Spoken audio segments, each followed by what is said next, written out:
Okay, we've got a recording going.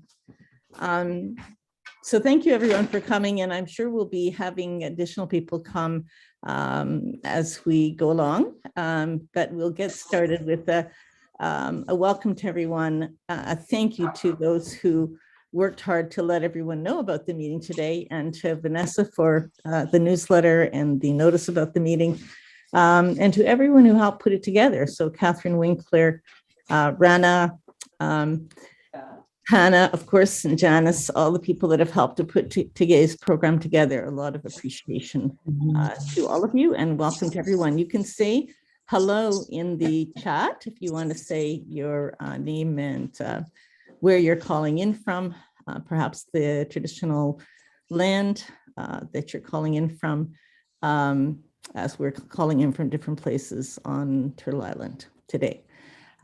So I'm going to pass it over first to Vanessa to give us a little introduction to using the Zoom meeting today, which we don't always do. Sometimes we're in person, but today we're here on the Zoom. So over to you, Vanessa, and then we'll go to our speaker panel. Thank you. Wonderful. Thank you, Lynn. So I know we are all probably pretty used to Zoom by now, but just a little bit about some Zoom etiquette. As you came in, you are unmuted. So I've just been muting some people. I'm sorry if you are offended by my muting, but it's just to keep the background noise to a minimum while we have our speakers. So if you're not muted, if you could mute, that would be wonderful. So then we can have our full attention on the speakers and not be distracted by other people's microphones. Also, we would like to see your faces, but also don't forget that your camera is on in case you go to the washroom or something. It has happened, so just be mindful of that. And yeah, I'm really excited. We are going to have a Q&A period, but you're welcome to put questions in the chat. Would be lovely. I see people are introducing themselves. That's great. At VOW, we are a family, so it's great to check in and see everyone and catch up a little bit as well. So yeah, I think that's all that I wanted to say about Zoom etiquette. So I'll hand it back to you, Lynn. Okay, thank you. So we have put the program together. Several of us were involved in the panel, and I would like to invite Catherine Winkler to, you there, Catherine? Yes. Thank you, to introduce Doreen Bernard. Okay, thank you. Thank you. And Doreen, I will start with a land acknowledgement that we are here in Mi'kma'ki, the ancestral and unceded territory of the Mi'kmaq people.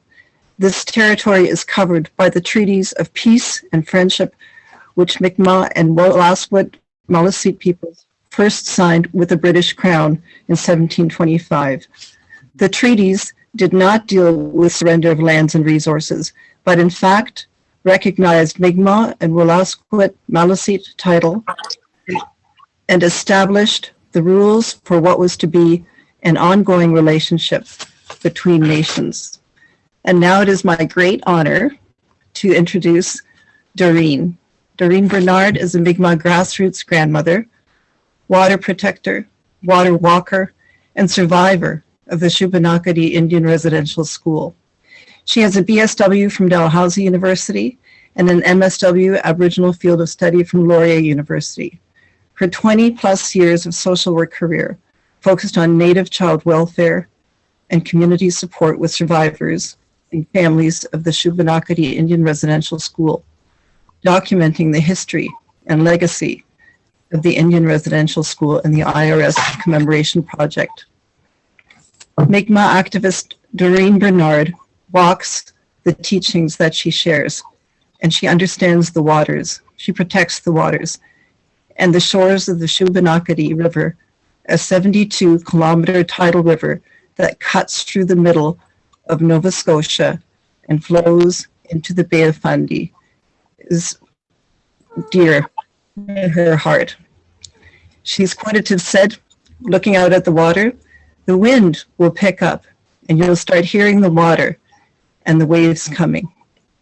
We are grateful for the great spirit of this woman who continues to walk for the spirit of the water, for the spirit of the late grandmother Josephine Mondamin, and the futures of all our grandchildren. Welcome, Doreen. Oh, well, Alan, wow. That was a beautiful introduction. You're gonna make me blush. I'd like to start off with a prayer, if I may, to open up this meeting, this session. I have a prayer for Thanksgiving for Mother Earth and the sacred water. Gisuk, creator of all things, grandmothers and grandfathers of the four sacred directions, please hear our humble prayer. Walalan, Mother Earth, for providing all that is needed to live. Walalan, for the sacred water that gives life to all living beings. Walalan, for the four sacred winds that give air, the breath of life. And Walalan, to the sacred fire, the sun, that gives us light and warmth. Walalan, for all our relations, our human family, the four-legged, the winged ones, the swimmers and crawlers, the plants, the trees, the rocks, and all that'll enable us to live today. We pray for strength and courage that encourages growth and positive change. We give thanks for the resilience that you give to us in our times of need. We give thanks for the courage of our hearts, our female energy, and of our minds, our male energy that empowers our potential to heal. We offer prayers for the good of all our nations, our communities, our families, elders, youth, children, the leaders, and medicine people. We pray for our loved ones in the spirit world and pray for the families who are grieving. We pray for those who are sick in any way, mentally, physically, emotionally, or spiritually, that their help and their healing will come for good health, happiness, and understanding. We pray for all life on Mother Earth that are impacted by climate change and the actions of mankind in the destruction of the environment and water.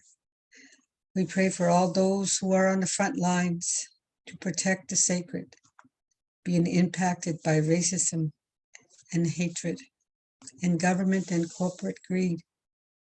We pray for guidance in our words and actions and ask for protection in these difficult and violent times. We ask for your blessing for the people here in this circle today, for guidance in the work that is before us, that is guided by spirit, for the good of our Mother Earth and water in all our relations.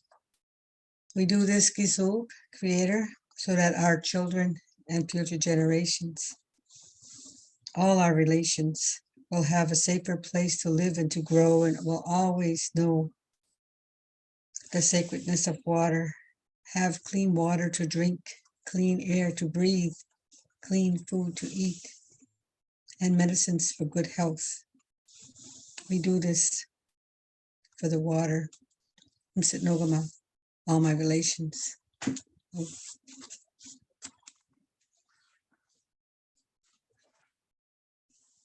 Indalwasi, Kesadam Dandali Ulnui. My spirit name is I love my Indian ways, my Ulnu ways. I'm from Savaganagadi in Mi'kma'ki and the Otter clan. And I give thanks for allowing me to be here today. And I'd like to speak for the water. First, I must acknowledge the many Indigenous knowledge keepers who are my teachers and mentors and my ancestors that I have learned from over the years, for their love and commitment to share the teachings of our culture and our medicines, our language, the connection to the land and the water, and our responsibility to honor and protect it. I share the teachings as part of my lifelong journey of healing, learning from lived experience and ancestral memory of the historic trauma of colonization, experience of residential school, of environmental racism, oppression, and the infringement of Mi'kmaq treaty rights and human rights, and the impacts on our families and our communities and our nation. The resilience and determination of our continued resistance is all part of the legacy that I want to pass down to the next generation. On my healing journey, through ceremony and understanding the sacredness of water, I became involved in the protection of water and doing the water walks. This connection led to the witnessing of actions of other grandmothers who were standing up and educating about the sacredness of water in their actions, to walk for the water in prayer, educate the public, and all those throughout their journey around water, bodies of water, talking about the pollution of Mother Earth and the destruction of the water, the impacts to the water. And then she talked about the responsibility to protect the water. At that time, I was just finding my voice. I think I was just finding my voice and wanted to do something to support the voice of Grandmother Josephine Mandelman, who was walking around the Great Lakes in 2007 at that time. She talked about the water, how water is sacred. It has spirit, it can feel, it can see, it can hear, and it knows our intentions. She taught this through her example of humility and commitment and love and her teachings of the water. Many of our women came together to learn what our role is as women water protectors. And we embrace those teachings here in Mi'kma'ki. The life, culture, and strength of the Indigenous people cannot be separated from the sacredness of water. We embrace our connection to Mother Earth and her lifeblood, and encourage all to remember that water is precious and every living being depends on water to survive. Water must be defended at all costs. Water is life. Our women's teachings are that women have been given a sacred gift, the ability to carry new life in the womb, surrounded by water. We drink the water, we breathe the water, we are the water. We are over 75% water when we come into this world, when we come through the water.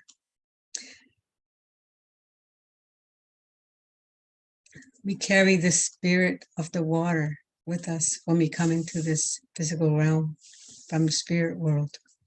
We are spiritual beings living a human experience. Women have also been given the responsibility to protect the water and Mother Earth for the life that they bring into this world, as well as be the voice for the water to ensure there will always be clean water to sustain all life for future generations. Women have also been on the front lines to protect the water against industrial pollution and the desecrations of the land. This is our cultural role as women, as water protectors. This is not a choice. This is an obligation. There's direct correlation to the industrial destruction of Mother Earth and the violence against Indigenous women around the world. And many women, many Indigenous women are the missing and murdered Indigenous women and girls and relatives. Many have been murdered and have gone missing while standing on the front lines in front of the industry and militarized police and governments to defend the sacred. Many have died from violence and abuse from corporations that destroy the lands and the water. Many men have also died while defending the women, the children, and the land in their communities. Through media, we have witnessed these atrocities around the world and here in Canada, caused by industry and governments that only see our Mother Earth and waters as commodities. The resource extraction and destruction of the lands and waters and people, the animals, and all life are their collateral damage and inconvenience, expendable to their quest for wealth and greed. Several of our Mi'kmaq grandmothers have been in the court system for trespass, from injunctions to keep us off our own land. Alton Gas was recently shut down, was recently decommissioned. They announced that they were decommissioning, but this was one proponent that we were standing in front for over 7 years. Our people stand up for our Mi'kmaq treaty rights being violated, and we are criminalized, and the systemic racism is allowed by the government and the police against us. Mi'kmaq people are put in danger and are fighting for the rights to even fish in our own territory, asserting our treaty rights and title to our unceded Mi'kma'ki. Recently, the UN Committee on Elimination on Racial Discrimination have intervened on behalf of Mi'kma'ki, asking Canada to respect treaty rights and protect the Mi'kmaq. Alton Gas has also announced it will decommission. After 14 years, it's a long time for the destruction before they finally leave. We are at a crossroads where every human being is called to solidarity with peoples across Turtle Island, where water and lands are at risk due to environmental racism, industrial contamination, fossil fuel energy infrastructure, climate change, and state laws and vigilante violence that puts lives at risk. This has happened in the past, in the present, and will in the future if we do not all stand together to demand change. We call on everyone to stand up and take actions for what is right and just, for the health of our environment and all life that depends on the land and water to survive. The climate crisis is not just an Indigenous issue. It is a human issue caused by human indifference of our interdependence for all living beings to survive here on Mother Earth. There are many ways that you can become involved in the protection of the environment, the water, climate justice, here in Mi'kma'ki and where you live. Raise awareness of the need for environmental justice and clean water for all life, and educate your family and friends and neighbors. Participate in the water walks near where you are. They are everywhere now, either as a support for education, walk and pray for the water, honor the water where you live, where you rely on to live. Celebrate and stand up to protect your own watersheds and source of clean water Get to know where your water comes from and deepen your relationship with the water. Tell the water, I love you. I thank you. I respect you. Water is life. Remember, peoples across Mi'kma'ki and Canada and the world whose water is at risk due to oil and gas, industrial contamination, and other, to learn ways to support them. I think, thank you. One of the things I like to say is that we can do this peacefully.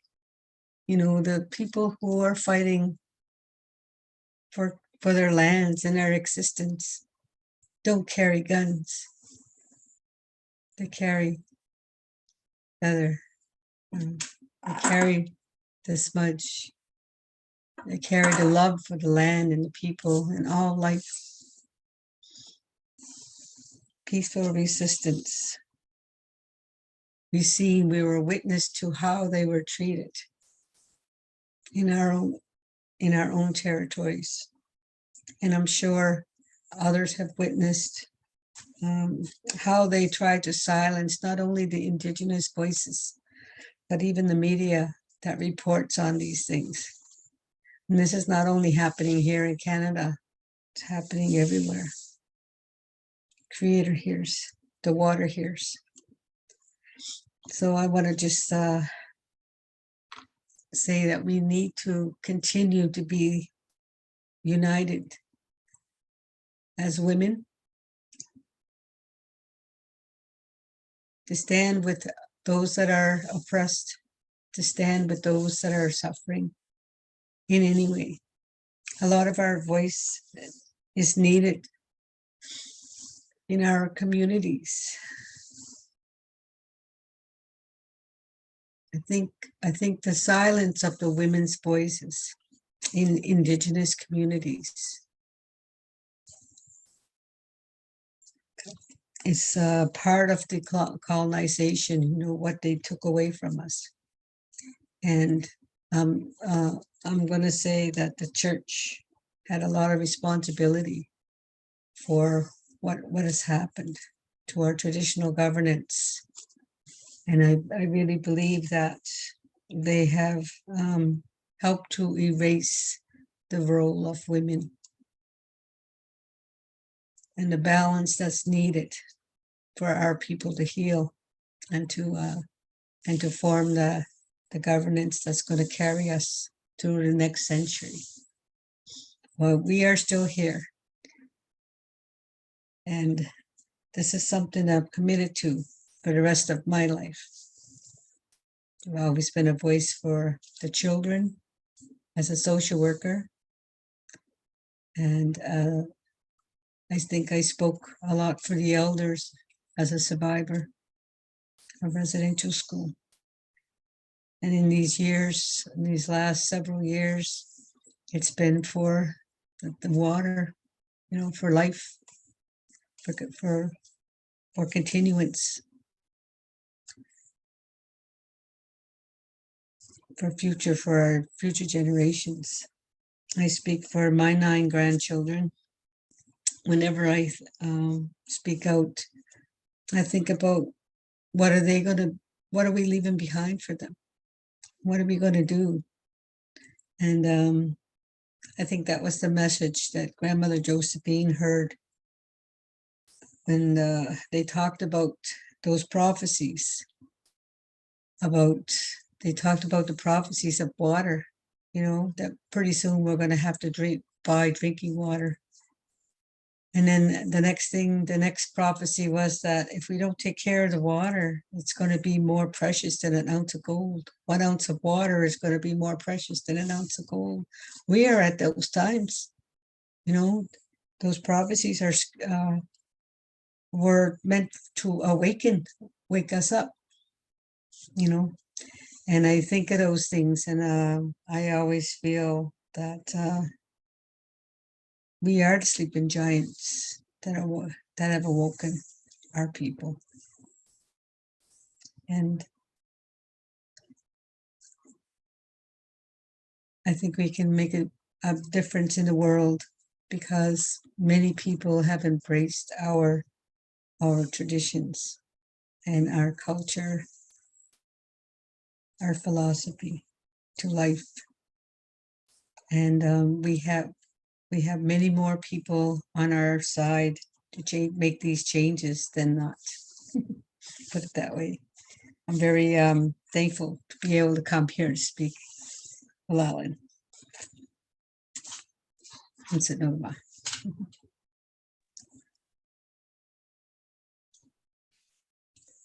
Miigwech, Doreen, thank you so much for sharing your wisdom with us.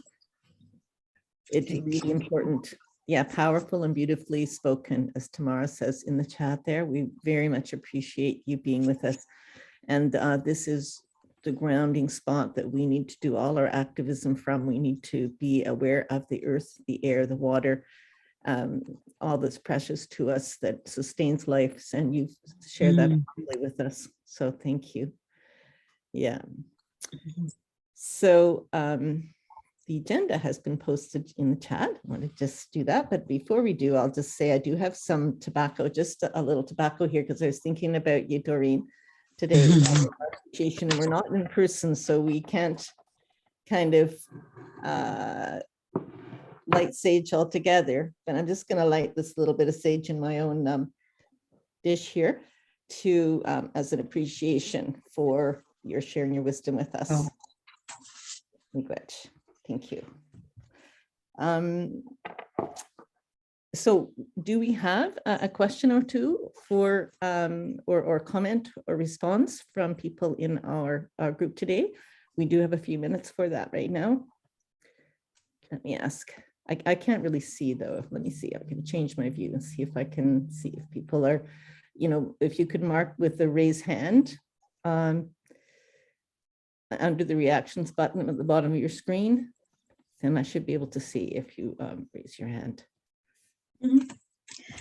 I also have a water ceremony I'd like to do with people. I think if they would like. Wow, that would be amazing. Yes. So this requires everyone to have a glass of water beside them or with them. And most people do when they start to speak or they sit down with their water. So I'd like to share this teaching that was given to us by Grandmother Josephine about the blessings for the water that you can do yourself. So at night, before you go to bed, you set down your water next to you. So how many already go to bed with their water? Many already take their water. Yes, they put it beside them, and she says that water, it knows you. That connect to that spirit of that water that's inside of you, to the water that's beside you. That water hears you, it sees you, it feels you, it knows you, it hears your prayers, it hears your worries, your dreams. It knows that connection. So in the morning when you wake up, you pick up your water, pinch of tobacco or cornmeal, and you just step outside and hold your water up and tell the water, I love you, Kasalu. I thank you, Walalan. I respect you. Get me delmu. Tell the water in your language. Water is life. Sangwa not mi majawa. Water is life. And you ask the water, you creator, to bless this water, make this water medicine, my first medicine of the day. So when I drink this water, it goes to my mind, my body, my spirit, my emotions. Wherever it is, I need that help today to walk in a good way. And you make your offering on the land. You drink your water with that blessing. Thank you.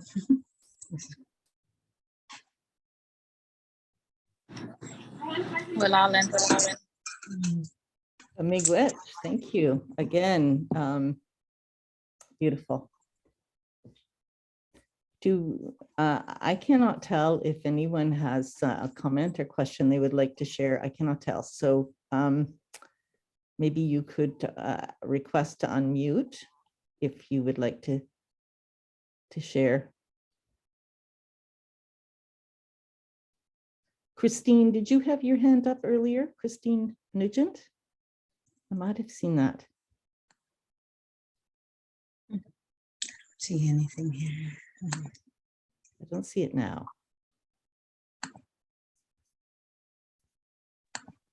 No, I was just raising my hand when you asked everybody to raise their hand. Okay. Okay. Very good. Someone was listening. That's excellent. Okay, thank you. Okay, I do see Rosemary, you have your hand raised. Yes, I just wanted to say thank you so much to Doreen for this wonderful blessing and for all of you for organizing this event. And I do believe the Indigenous peoples are bringing us together all around the globe, around the issues that you are speaking about, Doreen. And I do so much appreciate that our Indigenous peoples here in Canada, like yourself and here on Turtle Island, are taking so much leadership. And I'm learning how important it is to stand with you on all these issues. So I just wanted to say thank you so much for bringing us to be citizens of our own lands, but also citizens of the world in this way. Thank you. Thanks, Rosemary. And I see Kate. You have your hand raised? Oh, we can't hear you though. You need to unmute.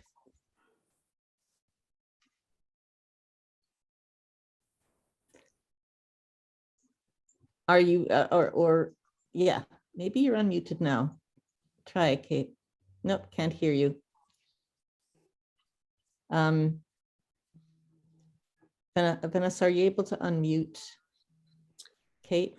Yeah, I'm just trying. I can ask her to unmute, but I've got it now. oh, There we go. I unmuted earlier and I think it went back again.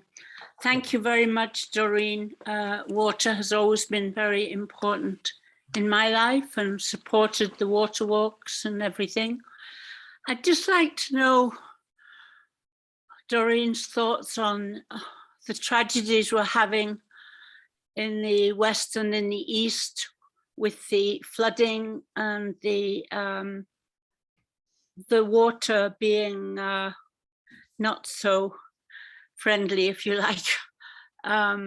Whether it's a message that we know it's because of planet and climate change, and also because of clearing the trees that help keep the water in the ground. I'd just like to know Doreen's thoughts on this experience we're having in Canada with water as a tragedy.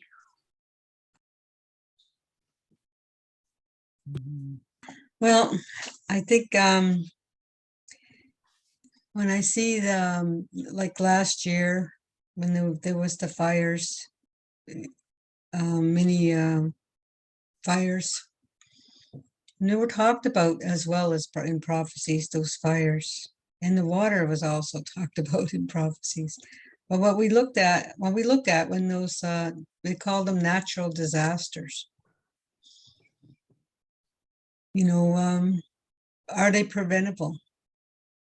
And when you talked about the clear cutting, you know, and the climate change, you know, the temperature of the water and the melting sea, you know, ice caps and all those events that are happening simultaneously as we speak. These things were prophesied and they were also part of science. You know, scientists have seen these things coming for many, many years, and they were silenced.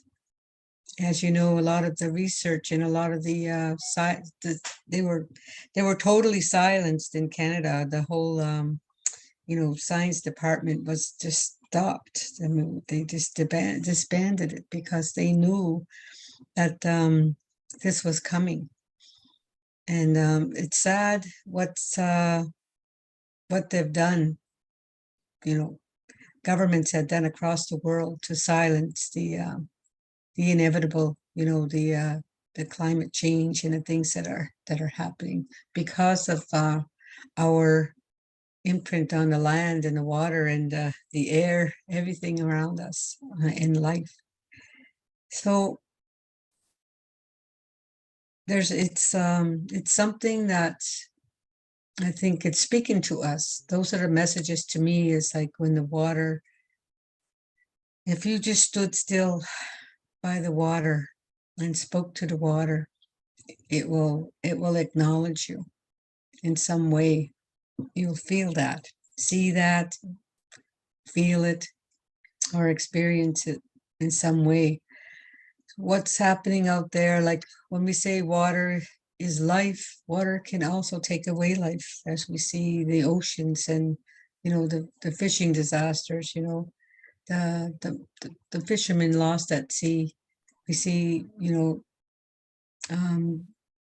floods that's happening, the landslides, all the things that are happening is because of the disturbance to our Mother Earth, and from underneath, from above, and from on the land. I really believe it's prayers. We can pray for. To me, that sometimes that's all we can do is pray and offer, ask Creator and our ancestors to protect and watch over the people and the animals and the life that's impacted by those things. And yeah, most of what is happening could have been prevented had we listened to the earth and the water. So this is what we're doing now. I think it was such an injustice when they stopped listening to us as Indigenous peoples. A lot of times you hear people say now that Indigenous knowledge has been left out to the care of the land and the water for generations. Mhm. Thank you very much for that response, Doreen. I think, it really requires us to look ahead and prevent, that's the learning. And thank you for sharing that with us. More awareness and more planning, preparation, respect, I suppose you could say as well, for the natural elements that we need for our lives. So I'm going to now call on Rana, and then I think we will wrap up the section. Go ahead, Rana. Are you able to unmute? Yes. Can you hear me okay? Yeah, great. Thank you. Oh, wonderful. Well, first of all, I just, I'm so moved by your powerful message, Elder Doreen, and feel so honored to learn from you. And I'm also more blessed because you are right here in our in our neighborhood, so to speak, right here, and we have the privilege every time you present to come out to learn from you, and really the other Indigenous elders who have been fighting the fight for centuries. And as a Muslim, I can say our community, needed the knowledge that you have brought forward and the awareness that you're putting forward. A specific question would be, how can we help more? I understand we are to educate ourselves, but as new immigrants coming in here, as you know, their struggle is getting food and shelter over their head. And so their awareness, not due to lack of interest, but because of other pressures, is not there of what's happening in Canada and really what they will be facing as well as people of color, and the systemic racism and bigotry that exists here that has been perpetrated on the Mi'kmaq people and the Black community as well. What would be the best way you suggest that we bring that awareness to newcomers. Yeah, so I've seen some of the immigration's training. I guess they want them to know these things before they come to take the oath, you know, for. And I was saying, well, just recently they added some history of the indigenous people there. That wasn't much part of the training before. But I think it's up to the groups, you know, the people that are coming into Canada to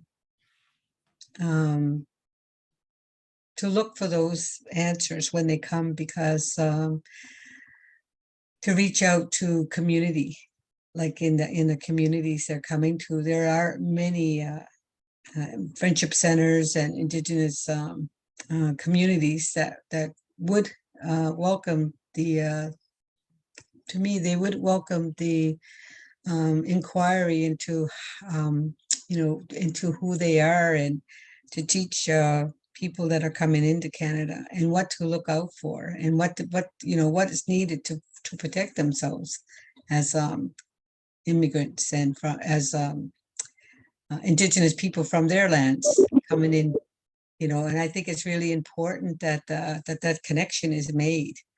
Yes. Well, Alan, and Lynn has asked me to kindly thank you on behalf of the entire board of VOW, and of course our participants, for joining us. And your time is so valuable. We are really very grateful that you were able to join and share knowledge. So thank you so much, Will Alan. We are ever so grateful. Yeah, well, Alan, to you. Yes, too. Thank you. from all of us. Thank you. Yes. Right. Okay. Thank you. You're certainly welcome to stay as long as you would like, Doreen, to stay with us, but also we know you have other things in your life. So we certainly greatly appreciate you being with us. I'll stay for a little bit. Thank Okay, you. sure. Thank you. Okay. So I'm just going to pause as we shift over to our panel on peace, climate, and advocacy, which I'm really excited that we can bring to you today. And just mention that everything that we do is because of our members, because of all of you who are members, who contribute every year, who get involved, read the newsletter, take actions. And we're going to have some reports on what actions people have been taking when we get to the AGM part of our meeting. So we're doing our panel. There'll be a very short 5-minute break, and then we'll go into our AGM from 3 to 4. So we hope everyone who can stays for the AGM part, learns more about VOW and how we work. And we really are a volunteer organization that works with all of you. And I want to give a special thanks to our board members, and maybe the board members could kind of wave that are here today. We have a very good turnout of board members in the room. I don't know if you'll see them all waving, but we will introduce all our board members when we go to the AGM, and those who have been with us in the past as well. And I just wanted to say too, there's some special greetings for today. Mary Lou McFedrin, who's a senator, independent senator, and past board member, has sent her greetings, and she's unable to be here today, but she sends her best wishes for today. And I know we have with us Joy Warner, who's one of our past presidents going back, and we'll also say more about the board as time goes by. But I want to also have us move on to our panel, which we're very excited to bring to you today. And so our first speaker is Arush Ali, one of the youth advocates who successfully lobbied the Winnipeg City Council to join the international campaign to abolish nuclear weapons cities appeal. So over to you, Arush. Can you tell us a bit more about that? Of course. First off, thank you everyone for having me today. I'm really grateful to have this opportunity, and I am calling in from Winnipeg, Manitoba, Canada, the traditional lands of the Anishinaabe, Cree, Oji-Cree, Dene, and Dakota peoples, as well as the traditional homelands of the Métis Nation. So I just would like to take that moment to appreciate that fact. And again, very grateful to be here. Kind of giving you a little bit of an introduction about me. My name is Roj Ali. I am a 17-year-old high school student who has been in the nuclear disarmament movement since about 2018, 2019, I'd say. And kind of just to give you insight onto all of that, I can share my screen into a small presentation so you can have something to look at and maybe some pictures. All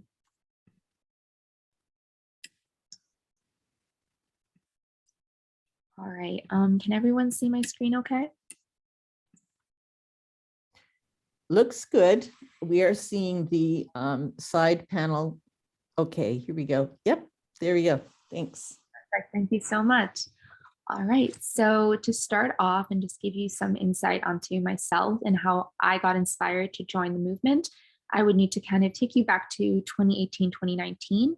When I was in grade 9, I got involved with the Youth Nuclear Peace Summit, which was this international summit that took place in 2019, October, and it brought in over 100 students from across North America that were basically tasked with leading their own workshops that talked about nuclear weapons, power, and energy and all of their implications. So I initially started, pardon me, with very little knowledge on the topic. Unfortunately, our schools don't really teach us very much about it. There are times when we do discuss the atomic bombings of Hiroshima and Nagasaki in early elementary years, but besides that, the topic is brushed over and it is not discussed. So it is disappointing, but I didn't have much to say about it. I didn't know very much on the discussion. So I got involved with the summit, hoping to learn more, and honestly, having not much of an intention to really go far with it. But through the summit, I was able to hear firsthand testimonies from people who have experienced the atomic bombings, who are survivors, and also those that have had to deal and have had to go through nuclear testing and or have had to deal with nuclear disasters. And here, let me just go back. So I think my dog is in the back, kind of barking at the moment. So that's kind of a little bit distracting, but here, if you would give me just a moment, I'll be right back.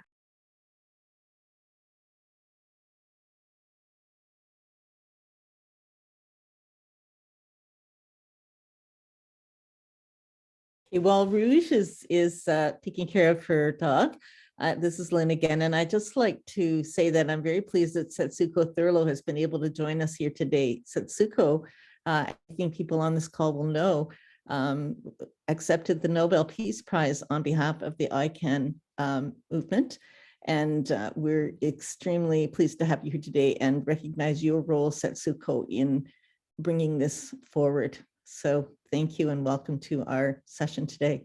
Back to Rouge. Thank you. Okay, thank you about that. I'm so sorry about that. It was very unexpected. I didn't expect my dog to bark at the moment. As I was saying, I first got introduced through the Youth Nuclear Peace Summit. And after hearing testimonies, after speaking with people who have, had to go through the effects of uranium mining, for example, in Saskatchewan, northern Saskatchewan, there is a really rich uranium deposit in Patterson Lake.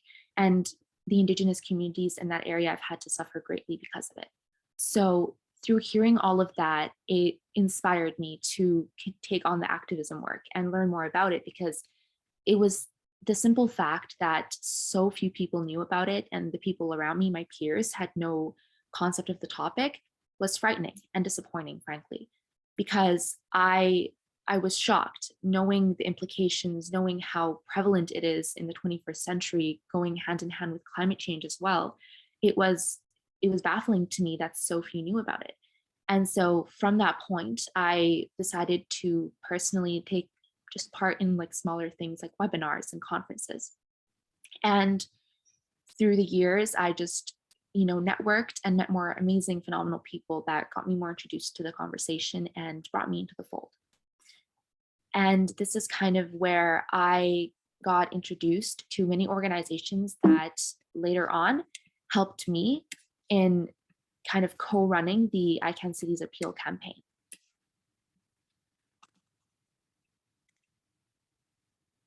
So some of the organizations that really spearheaded this, I would like to kind of give reference to would be Reverse the Trend, which was a project that I helped launch last year. which focuses on amplifying youth voices from frontline communities that have had to deal with nuclear weapons and climate change.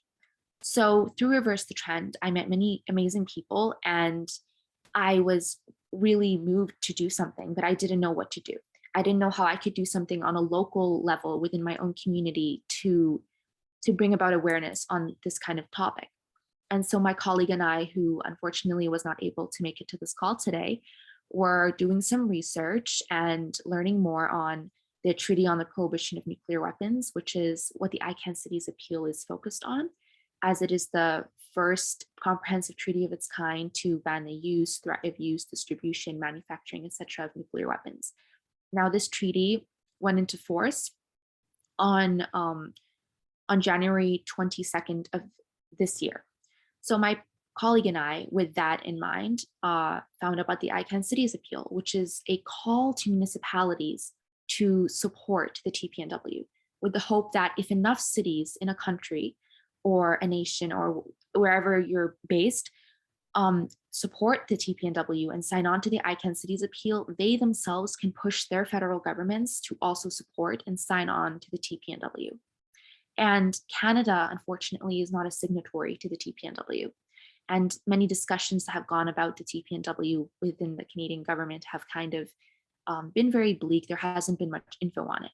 So my colleague and I thought that taking this campaign to the city of Winnipeg, which none of the prairie provinces had done in the past, although other cities in Canada have supported, was a great step to go forward. And it was something we thought that we could do, although we didn't really know just how far it would get.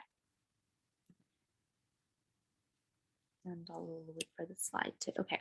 So kind of how we started with the city's appeal and how we're trying to get others to also do the same maybe in their own cities was some of the process that we followed.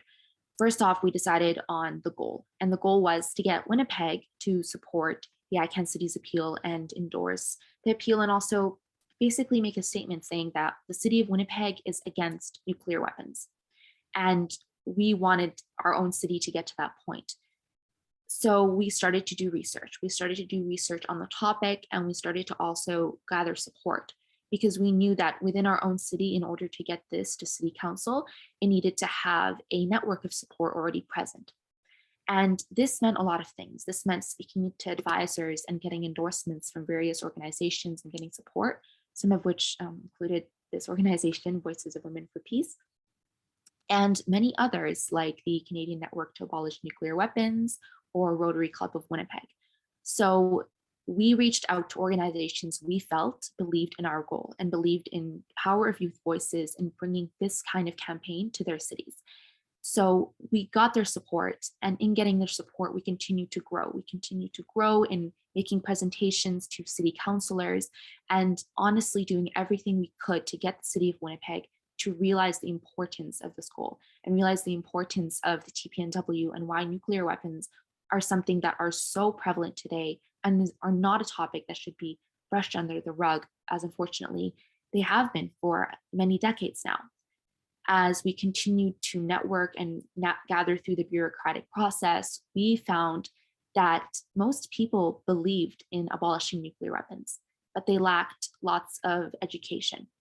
As I had previously mentioned, our education system does not provide much of an in-depth insight into the topic.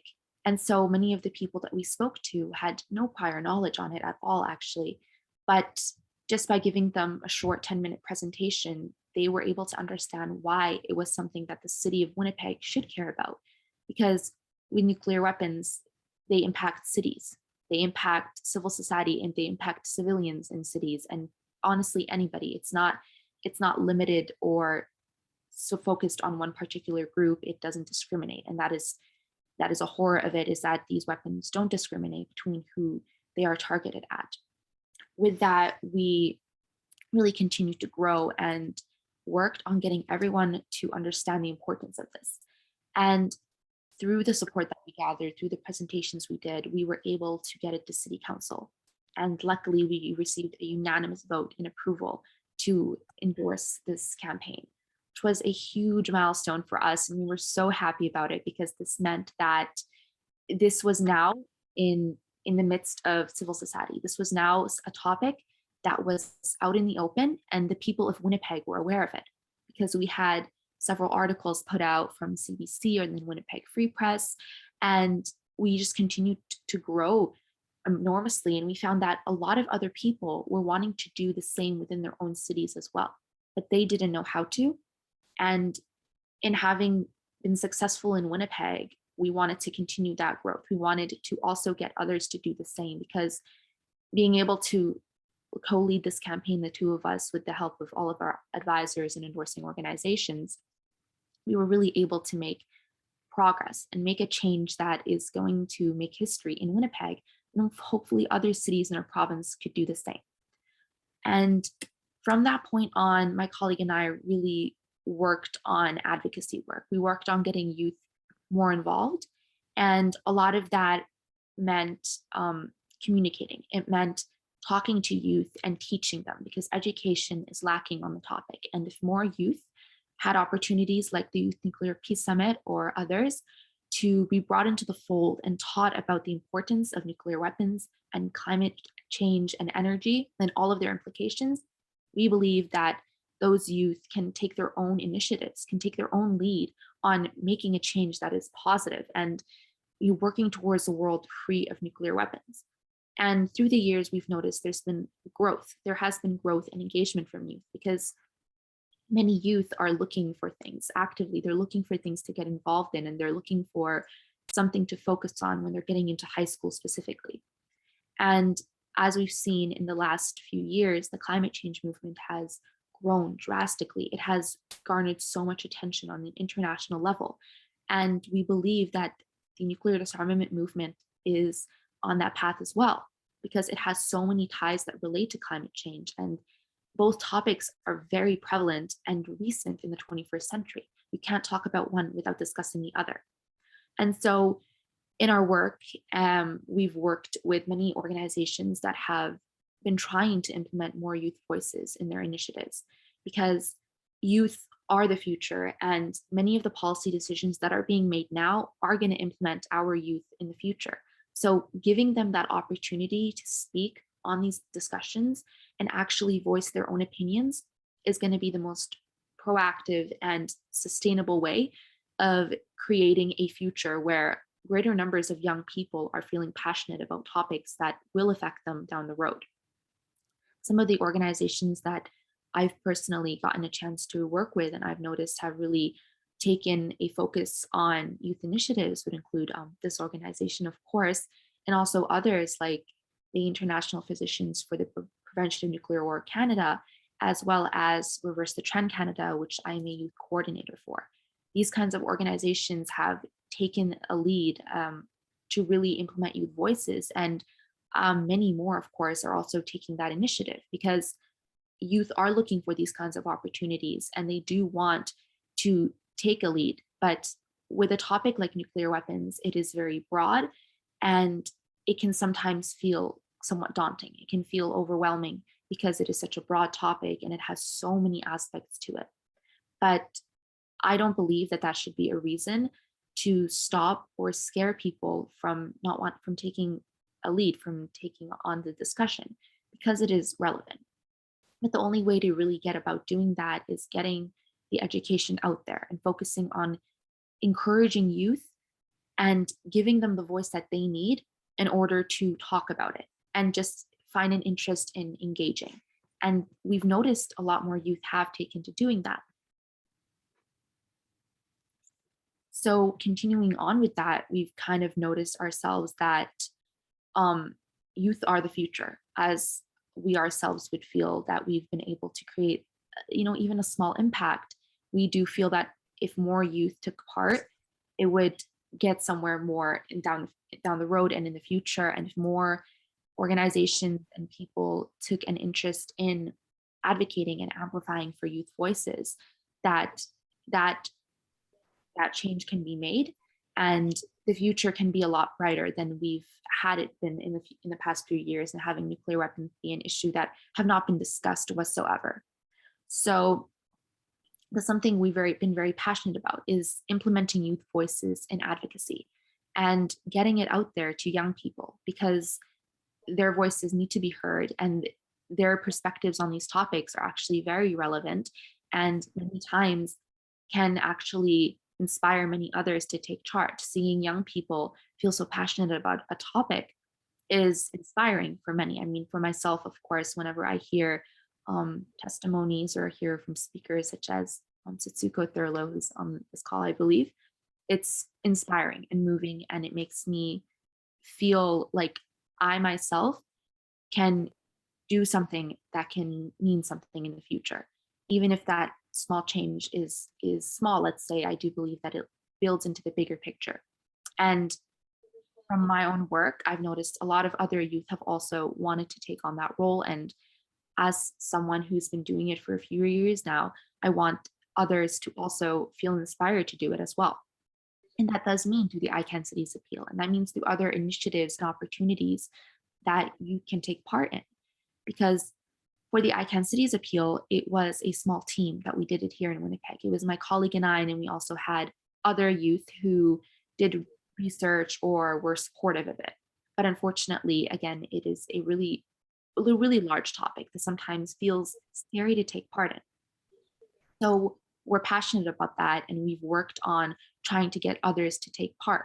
And something that we're currently working on is creating a document, kind of a how-to guide for others to take on their own initiatives for the I Can Cities Appeal within their cities, because we don't want it to just stop with Winnipeg. We want more cities in Canada to take that initiatives, and we want more cities to show their support, because if enough do so in Canada, then Canada can also become a signatory to the TPNW and show its support against nuclear weapons.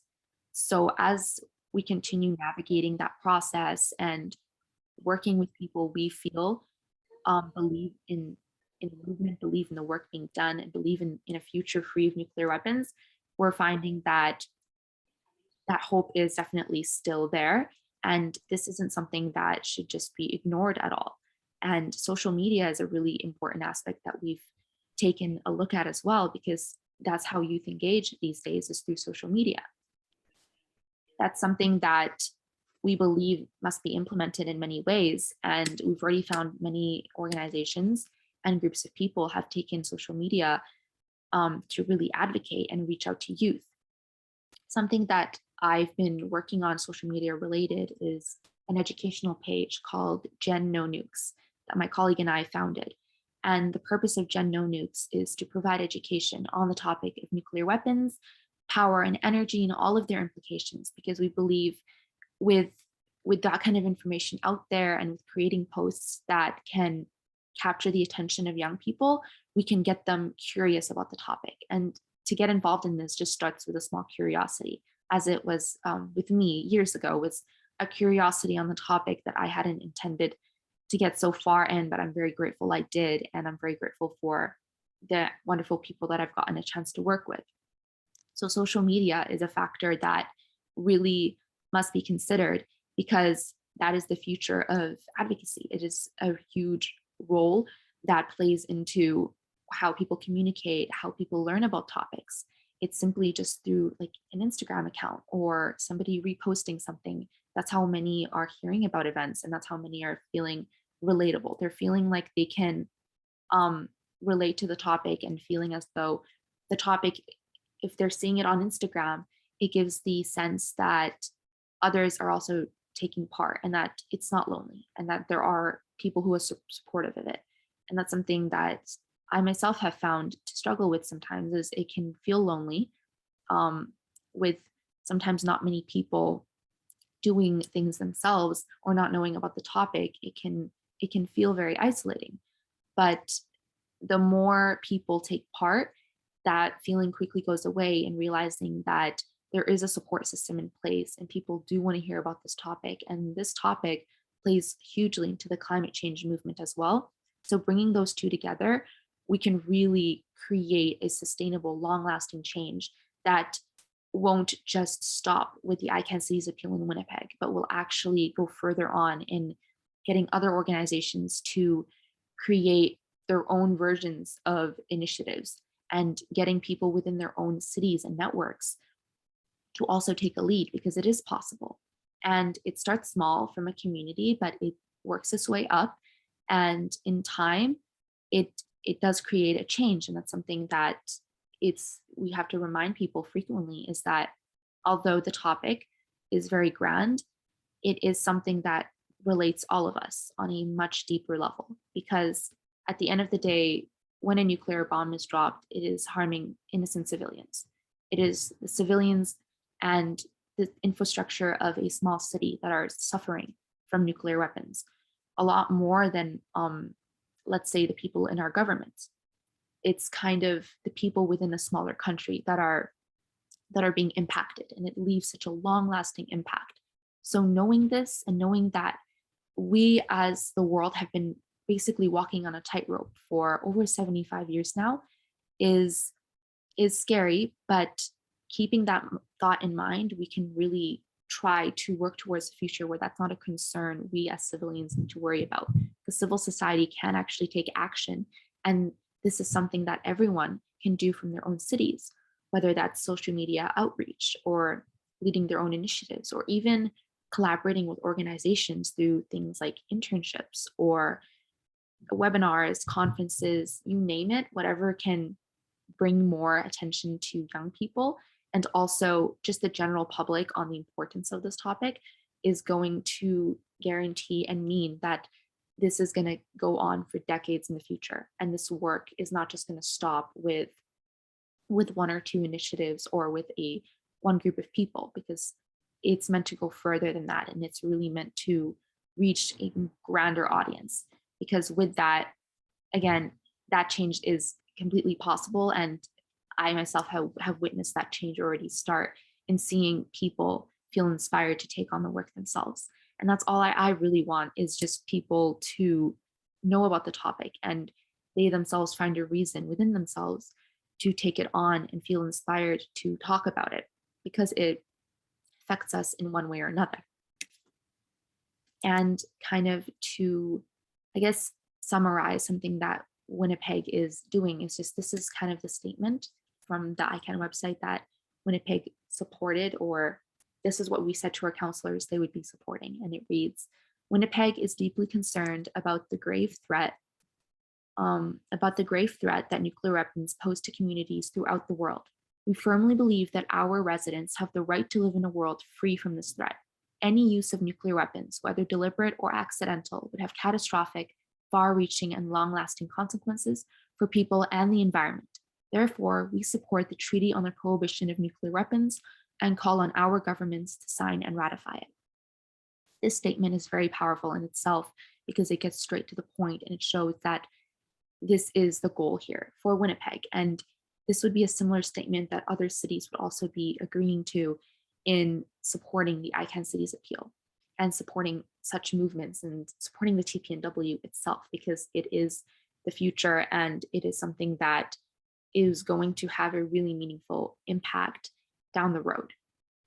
So kind of me as a youth activist, my role in all of this is mainly to just get more people into it. I work a lot with advocacy, and what I want to do is get my peers to learn about the topic and feel inspired to take it on, because it does affect us. And just knowing how communities so close to us, such as the Indigenous communities in northern Saskatchewan, are impacted by uranium mining is more than enough to make me feel like I can do something about this, or that I care about the topic, because it's not just a grand issue that's happened over 75 years ago in the atomic bombings, but it's something relevant now, and something that all of us can really take a lead in and take a stance on, in saying that we don't support nuclear weapons, but we do support engaging youth voices, and we do support getting people to understand the grave importance of this topic and why it is relevant in this current day and age. So that, I believe, kind of summarizes everything that I wanted to talk about today in terms of my work and the work that's currently being done in Canada. I would love to hear if any of you have any questions or any input to give. It would be great. It's kind of, yeah, I think that kind of summarizes everything.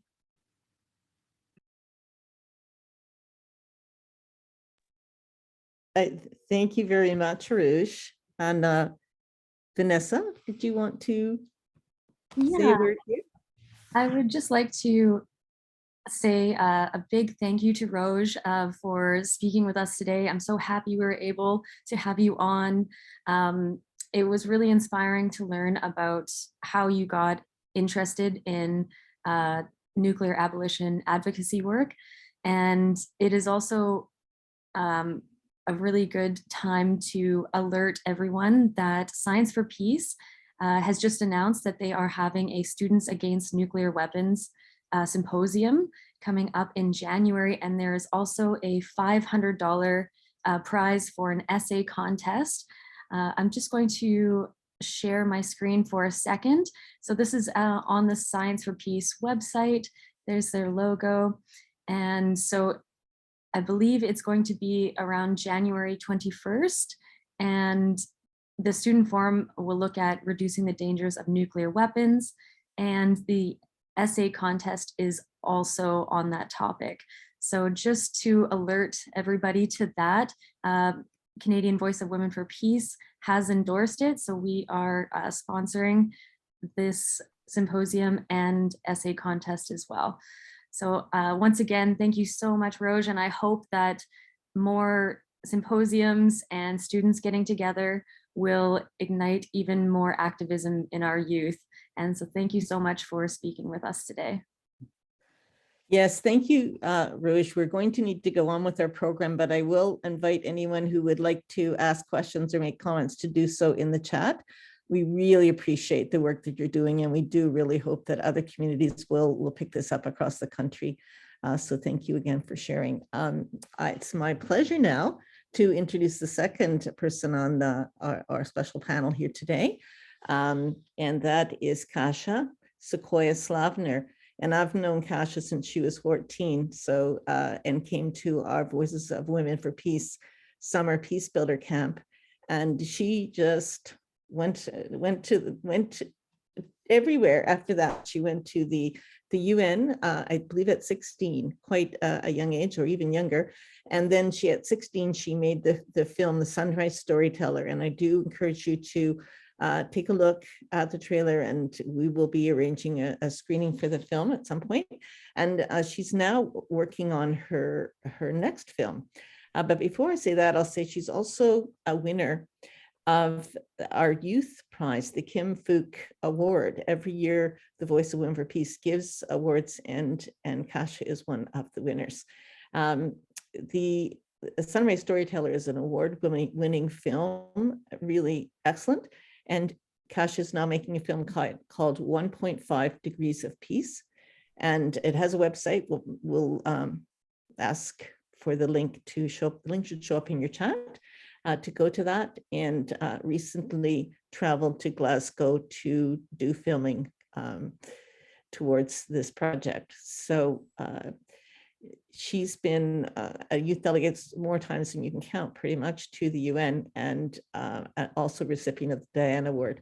She's an amazing young person, and Kasia, we welcome you here today to tell us a bit more about your work. Thank you so much, Lynn. Everybody at VOW for joining and for organizing this incredible event. And it's an honor to be included among so many inspirational speakers. And I'd just like to say that I'm joining from the traditional territory of the Huron, the Wendat, the Petun First Nations, the Seneca, and most recently the Mississaugas of the Credit River. I've got a presentation to share, so I will, participant screen sharing is disabled. If I may have that enabled so I can share my presentation. As Lynn mentioned, I'm working on a documentary called 1.5 Degrees of Peace. And in the past couple of weeks, I flew to Glasgow for COP26 for our first production shoot. So I will quickly share my screen, just one moment.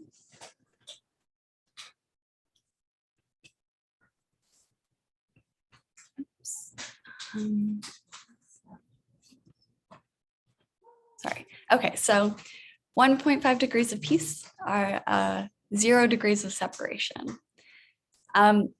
So this film came out of the very personal fear and anxiety that I feel as a Gen Z watching the climate crisis accelerate, and knowing how many intersecting existential threats are facing our generation.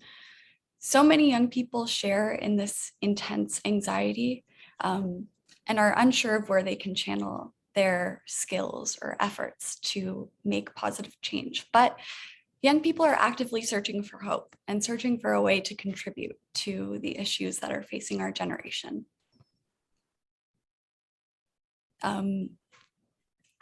So through this film, I've been looking to follow youth who are specifically impacted by the intersecting issues of climate change and peace, conflict, and disarmament, specifically those who have been affected by militarization and the climate crisis. And so putting youth at the center, most affected communities at the center of this narrative, as they make demands of world leaders, as they prepare global and local actions, as they are working to find solutions for these issues that are so overwhelming in scale.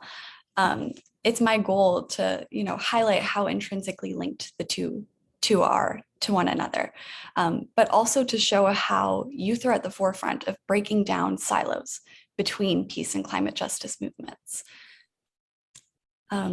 So I have a trailer for the film that I can share with you all now. We have a 5-minute demo for the film. So.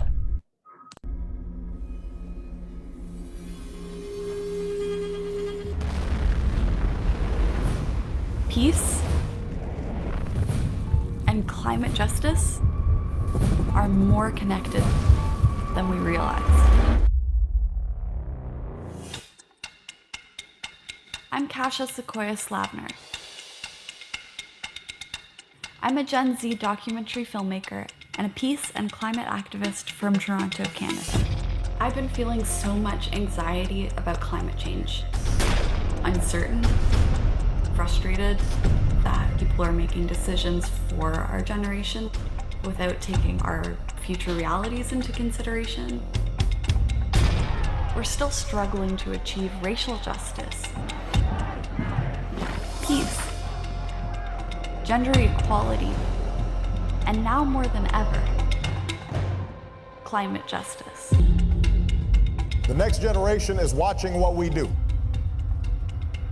There is such a thing as being too late. A code red for humanity, released today by the United Nations, paints a grim picture for our future unless we take action now.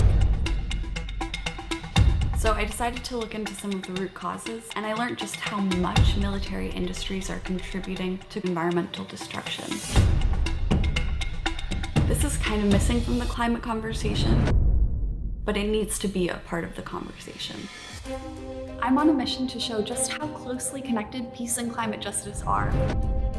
Wars, a lot of militarization are taking away budgets, but are also putting a lot of carbon emissions in the air. Through stories of youth making positive change. Campaigning for climate justice is one that can be very, very tiring, very, very fast because of how slow world leaders are acting. Movements of all kinds are pretty much single issue. They're siloed. Peace and climate in our minds is sometimes hard to put them together. But it's so important for those two values to align. And if that means merging issues, then we have to do it. Unless we address these two issues together, our future is in danger. Youth around the world are living with the reality of the climate crisis and the reality of conflicts in their communities. Those who are already exposed to violence and war are those who are also most vulnerable to the extreme weather events. Peace is not possible in a world that is disrupted by climate change. As the climate crisis continues and heightens, the risk of war and violence heightens. Climate change and nuclear weapons, we have to deal with them together. and stop both clocks ticking towards our extinction.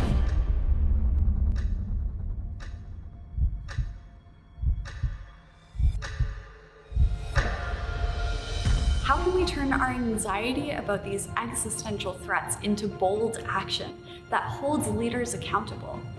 How can we find hope? The climate crisis isn't just about carbon dioxide emissions, it's about people. What if people were as well trained in waging peace as soldiers are in waging war? We need a peace movement to accommodate everyone because everyone's life is at stake. A community led by the most marginalized sectors of society, fueled by this love for peace and love for the planet. Take small steps, baby steps. The ripple effect will be very dramatic. Each one of us is powerful beyond measure. It's my hope that these stories of courageous action ease our personal and collective anxiety, igniting us to stand together and catalyzing a unified intergenerational peace movement for the survival of our planet and all living beings. Unless we do something, we're in deep shit.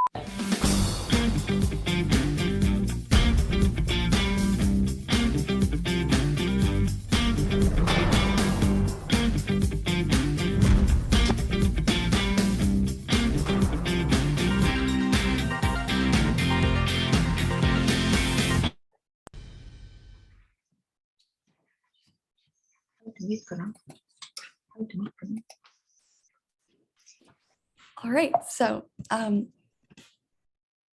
sorry. So it's no secret within the peace community how conflict and militarization and peace and security are all quite intrinsically linked with one another.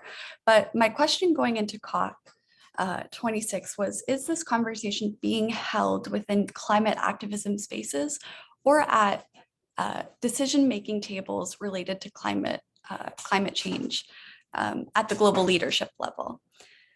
Considering that out of the 25 countries most vulnerable to climate change, 14 experience conflict already, it's hard to ignore that these two issues can impact and influence one another. Militarism contributes greatly to global carbon emissions. The US military alone in 2020 emitting 52 million metric tons of carbon dioxide.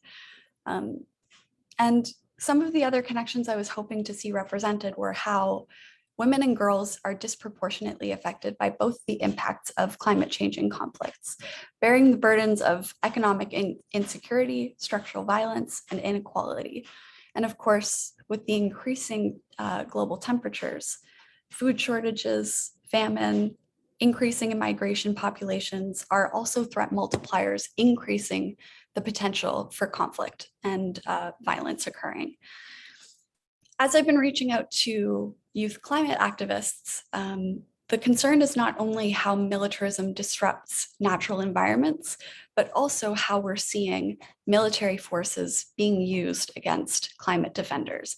And we're seeing this reflected in our own communities here in Canada as well, with our Indigenous land defenders. So these are some of my photos from COP26.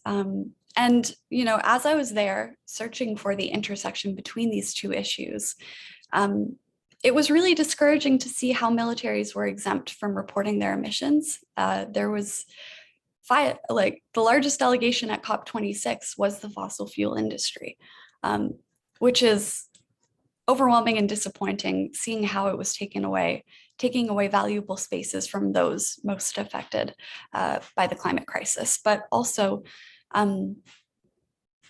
this large emitter is not being held accountable in the climate space. And the majority of the conversation that happened about this critical intersection was happening outside of the venue altogether. I noticed some spontaneous actions of people posing the question to attendees and leaders, where is this piece of the conversation? Where are these discussions happening and why isn't it being regulated? But while COP was kind of an exclusive siloed space, I found that everything that was happening outside, led by the people, were more inclusive and kind of breaking down the silos between issues. So the power of people showing up together in collective action and continually demanding for change will fuel what the next steps are to come. I have a couple more photos. I guess one is missing, sorry about that. But by next year, I mean, because there will be another COP, this one was overwhelmingly, I guess, it was a great disappointment in terms of the lack of concrete climate action we have agreed upon. I hope that public pressure continues to increase to include militaries and extractive industries like uranium mines who are contributing to this crisis as well, both on the environmental side and on the human impact side, the human rights side, destroying our environments, but also BIPOC communities. And one last thing I kind of want to touch on is that rethinking the narratives around the climate crisis and peace together is really important. The media frenzy surrounding COP as this last hope or last chance to take meaningful action on climate change really made me think about the narratives that we're currently telling, like which narratives are being brought to the forefront and which are getting lost in the fray. So, for example, the narrative around how COP was our last chance intentionally, urged people to think about the climate crisis and mobilize to hold leaders accountable. But when leaders decided against taking meaningful climate action, youth were left disappointed. And so where do we go when our last hope is lost? I usually try to stay quite optimistic and find the bright side of things as a storyteller. But personally, I was left feeling despaired and quite outraged at the outcomes. And so, when hope kind of fails and optimism is disingenuous, there's the courage to continue on and continue to show up and continue to take action together, because courage helps us move through the more challenging times and search for a better future and for justice for all. And I think that's the real beauty of building coalitions and breaking down silos, is that together we can join efforts and search for a more holistic approach to climate justice. And so this is what I've learned in my short period at COP26. And I really hope to see peace brought into the climate conversation more so in the future. And so you can connect with me via my links here. My website's available. I'll put it in the chat, but thank you so much for the time, and thanks for having me. Thank you so much, Kasia. And I just want to say, I'm just so thrilled that VOW we really are an intergenerational organization. And we have just heard from two very inspiring youth who are taking the leadership on, and it makes me so pleased. So please find ways to support. Rose, please put your email in the chat so people can follow up with you about that campaign. And Kasia, you've provided your follow-up information. And there's an Indiegogo campaign. You can imagine that funding a film is a very big undertaking. So any support that can be provided through the Indiegogo campaign or through Science for Peace donation is very much appreciated and will help to make the film possible on the timeline that we need. These issues are so urgent. So I will again invite folks to discuss with Kasia in the chat as you're doing for Roj, or follow up directly with her or on the campaign pages. So that would be great. And we'll move on with our presentations for today. So we've heard from two wonderful youth speakers, and now we're going to go to a veteran activist who I admire so much. Tamara Lawrence has been working for decades to make positive change and to help create a peaceful future for everyone who's young now, to have a world that they can grow up into that will be safe for them. and she is doing amazing activist work alongside of pursuing a PhD related to the topic. So that's very good. And she is a past board member of VOW. And so I invite Tamara to give us your presentation now, please. Thank you. Thank you so much to VOW for inviting me to speak on the panel today. And it's so wonderful to see you all, see friends and allies from across the country. And I was so moved and inspired by all of the presentations today. Just wonderful. I'm speaking to you from Waterloo, Ontario, the traditional territory of the Haudenosaunee, the Anishinaabe, and the Neutral peoples along the Grand River. And I'm going to talk to you very briefly about my experience being at COP26 in Glasgow. And then I'm going to talk very briefly about military spending and say something very quickly about the fighter jet campaign. So I went to COP as part of the official Women's International League for Peace and Freedom WILP delegation. I was also involved with the Women Gender constituency, and I was also involved with a working group on arms, militarism, and climate justice. And through these networks, I was trying to advance the problems of military emissions and military expenditures. So I'm going to show my slides with you now and then run through some of the work that I was doing in Glasgow. So let me bring that up here. Can everybody see my slides all right?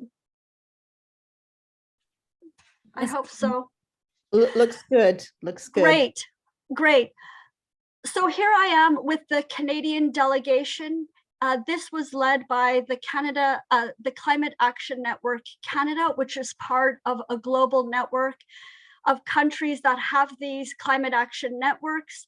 And because I was involved with this delegation as well, I was able to have a private meeting with Canada's new Minister of Environment, Stephen Guilbeault, one morning, and I was able to speak with him directly and give him the handouts that I brought. I brought two handouts, one on Canada's carbon blueprint, the problem of military emissions and military expenditures, and also another handout that I had, NATO being a threat to people and the planet, and to speak to him about our concerns with Canada buying fossil fuel powered fighter jets. So this was a really great opportunity to meet with Canada's new environment minister.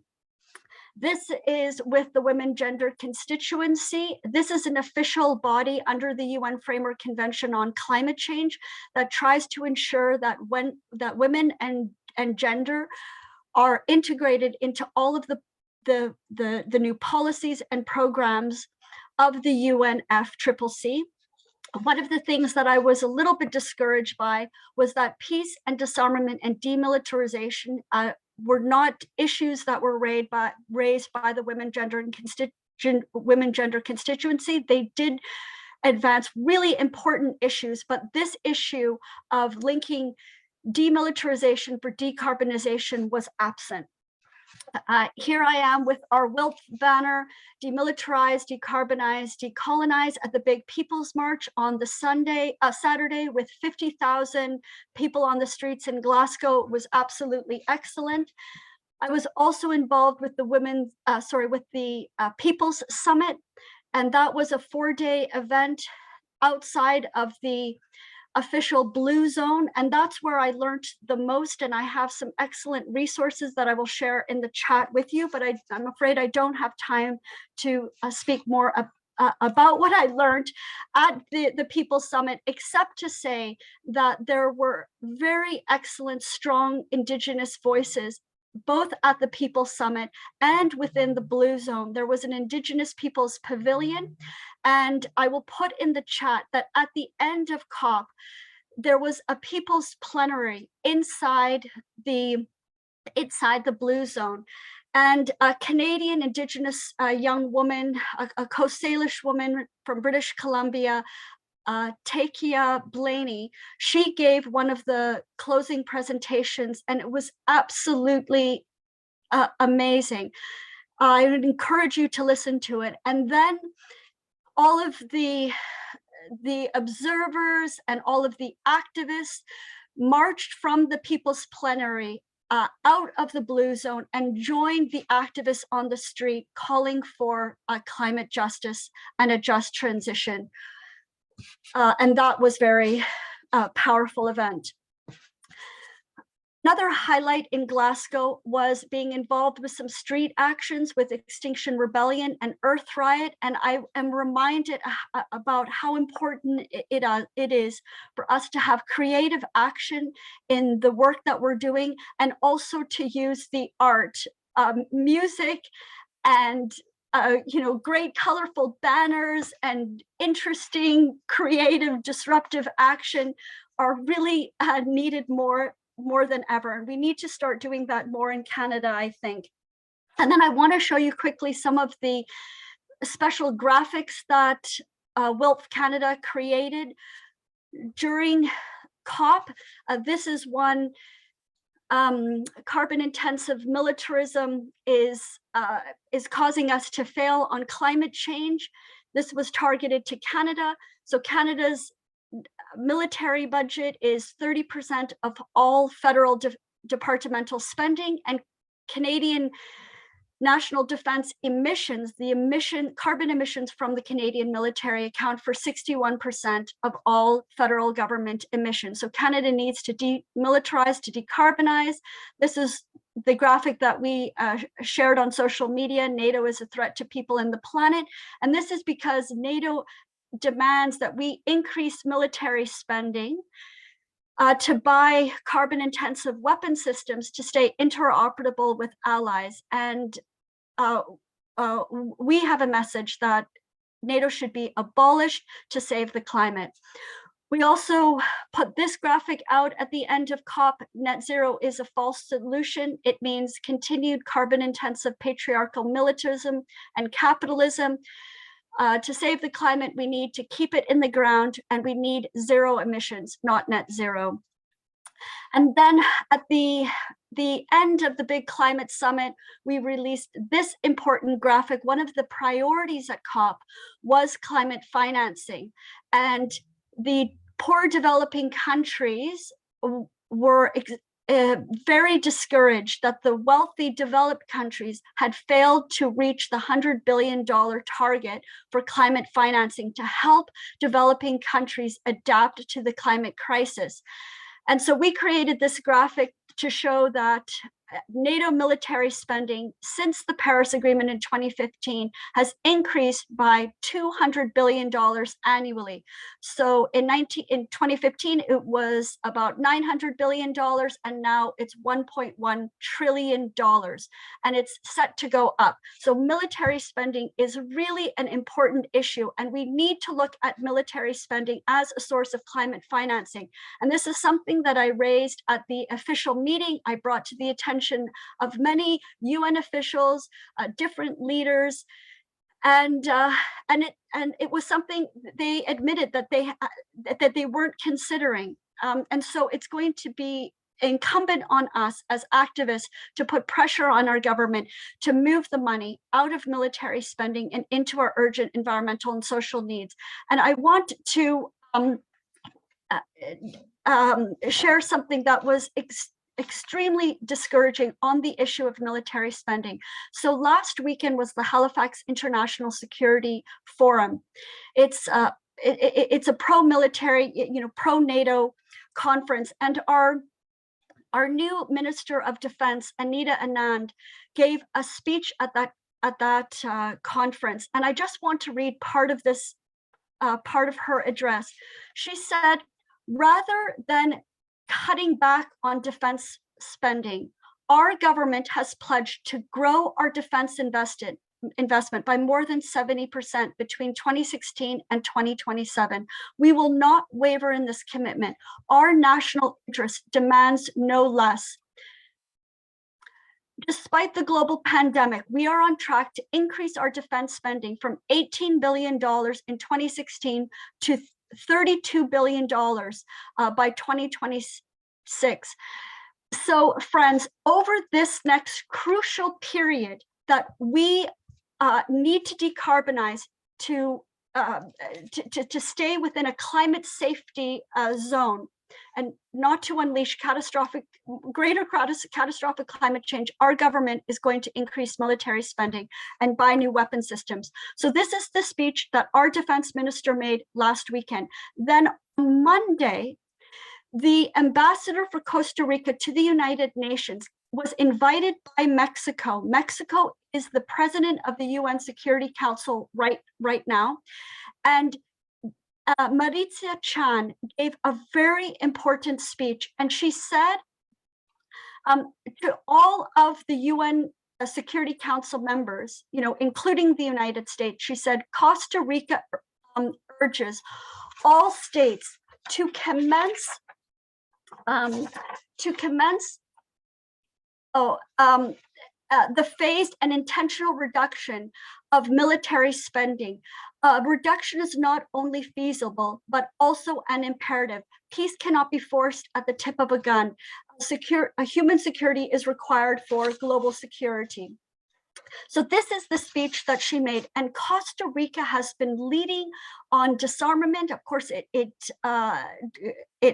led the negotiations for the TPNW, and it's been leading on decarbonization. It made a big announcement at COP, the Beyond Oil and Gas Alliance initiative. So we really need to look at Costa Rica as an example. And then finally, I want to say this past week was our National Week of Action on Fighter Jets.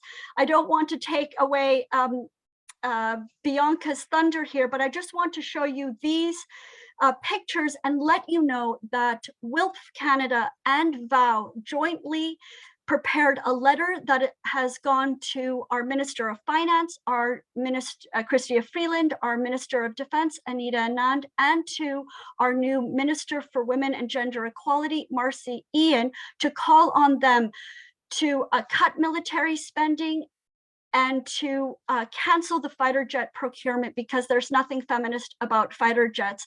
And that letter is posted on the WILP Canada website. It will also be posted on the VOW website very soon. This is a graphic that we prepared as part of this letter. I encourage you to retweet it on Facebook and share it on Twitter, all of your social media accounts. And then finally, in terms of what we can do, I want to urge you to speak to your member of parliament as soon as possible to tell them that you oppose Canada spending $19 billion for fossil fuel powered fighter jets, to speak out against military spending, and then also to have the courage to call for demilitarization in Canada out of NATO. It's because of Canada's membership in NATO that we are not going to join the Treaty on the Prohibition of Nuclear Weapons, and it's because of our membership in NATO that we are buying new fighter jets. And then finally, a couple of ideas for VOW. I would love to see VOW ask for a meeting with Liberal MP Hetty Fry, who is a parliamentarian for nuclear non-proliferation and disarmament with PNNWD. I would like us to meet with her and talk to her about why Canada isn't taking disarmament seriously. And then finally, I would love to see VOW and WILP in the new year launch a campaign to get Canadian women to put pressure on the government to sign the new nuclear ban treaty. So that's it for me. Thank you very much for your attention, and I'll put all of these resources in the chat. Thank you very much, Tamara. There's so much there. And I will just mention again that we are a volunteer-led organization. So it's what people are willing to do to take leadership in. And an example of those have been the demonstrations this past week. Will make our witness out in the world. So we rely on everyone to contribute. And Tamara, you're a fantastic example. Those graphics are amazing, really awesome presentation. So I'd like to hand things over right now to Catherine Winkler, one of our board members, to introduce our last speaker for the forum. Thank you, Lynn. It is my great delight and honor to introduce Bianca Mugini. And although we have never met face-to-face, Bianca, we have met Zoom to Zoom. And from those encounters, events that you have hosted, amplified, organized, and held up, I believe we can see eye to eye. Bianca is director of the Canadian Foreign Policy Institute, an independent, nonpartisan research institute concerned with issues of social, economic, and environmental justice. She is an author, a journalist, the former co-executive director and co-founder with Naomi Klein and Kate McKenna of The Leap. Her work responds to the woven layers of crisis that can only be unraveled in intersectional solutions and alliances addressing systemic racism and gender discrimination, to name a few. Thank you for being here, Bianca. This afternoon, I realize time today does not permit you to stay for the Q&A, but we are so grateful that you are here now. Welcome, and thank you for all you do. Oh, it's wonderful to be here with you all. Thank you, Catherine, for that lovely introduction. Hi to everyone. I'm speaking to you from the island of Montreal, or Tiohtià:ke, which is situated on the traditional territory of the Kanien'kehá:ka people and the keepers of the eastern door of the Haudenosaunee Confederacy. So I just want to thank all of you VOW members for being here today.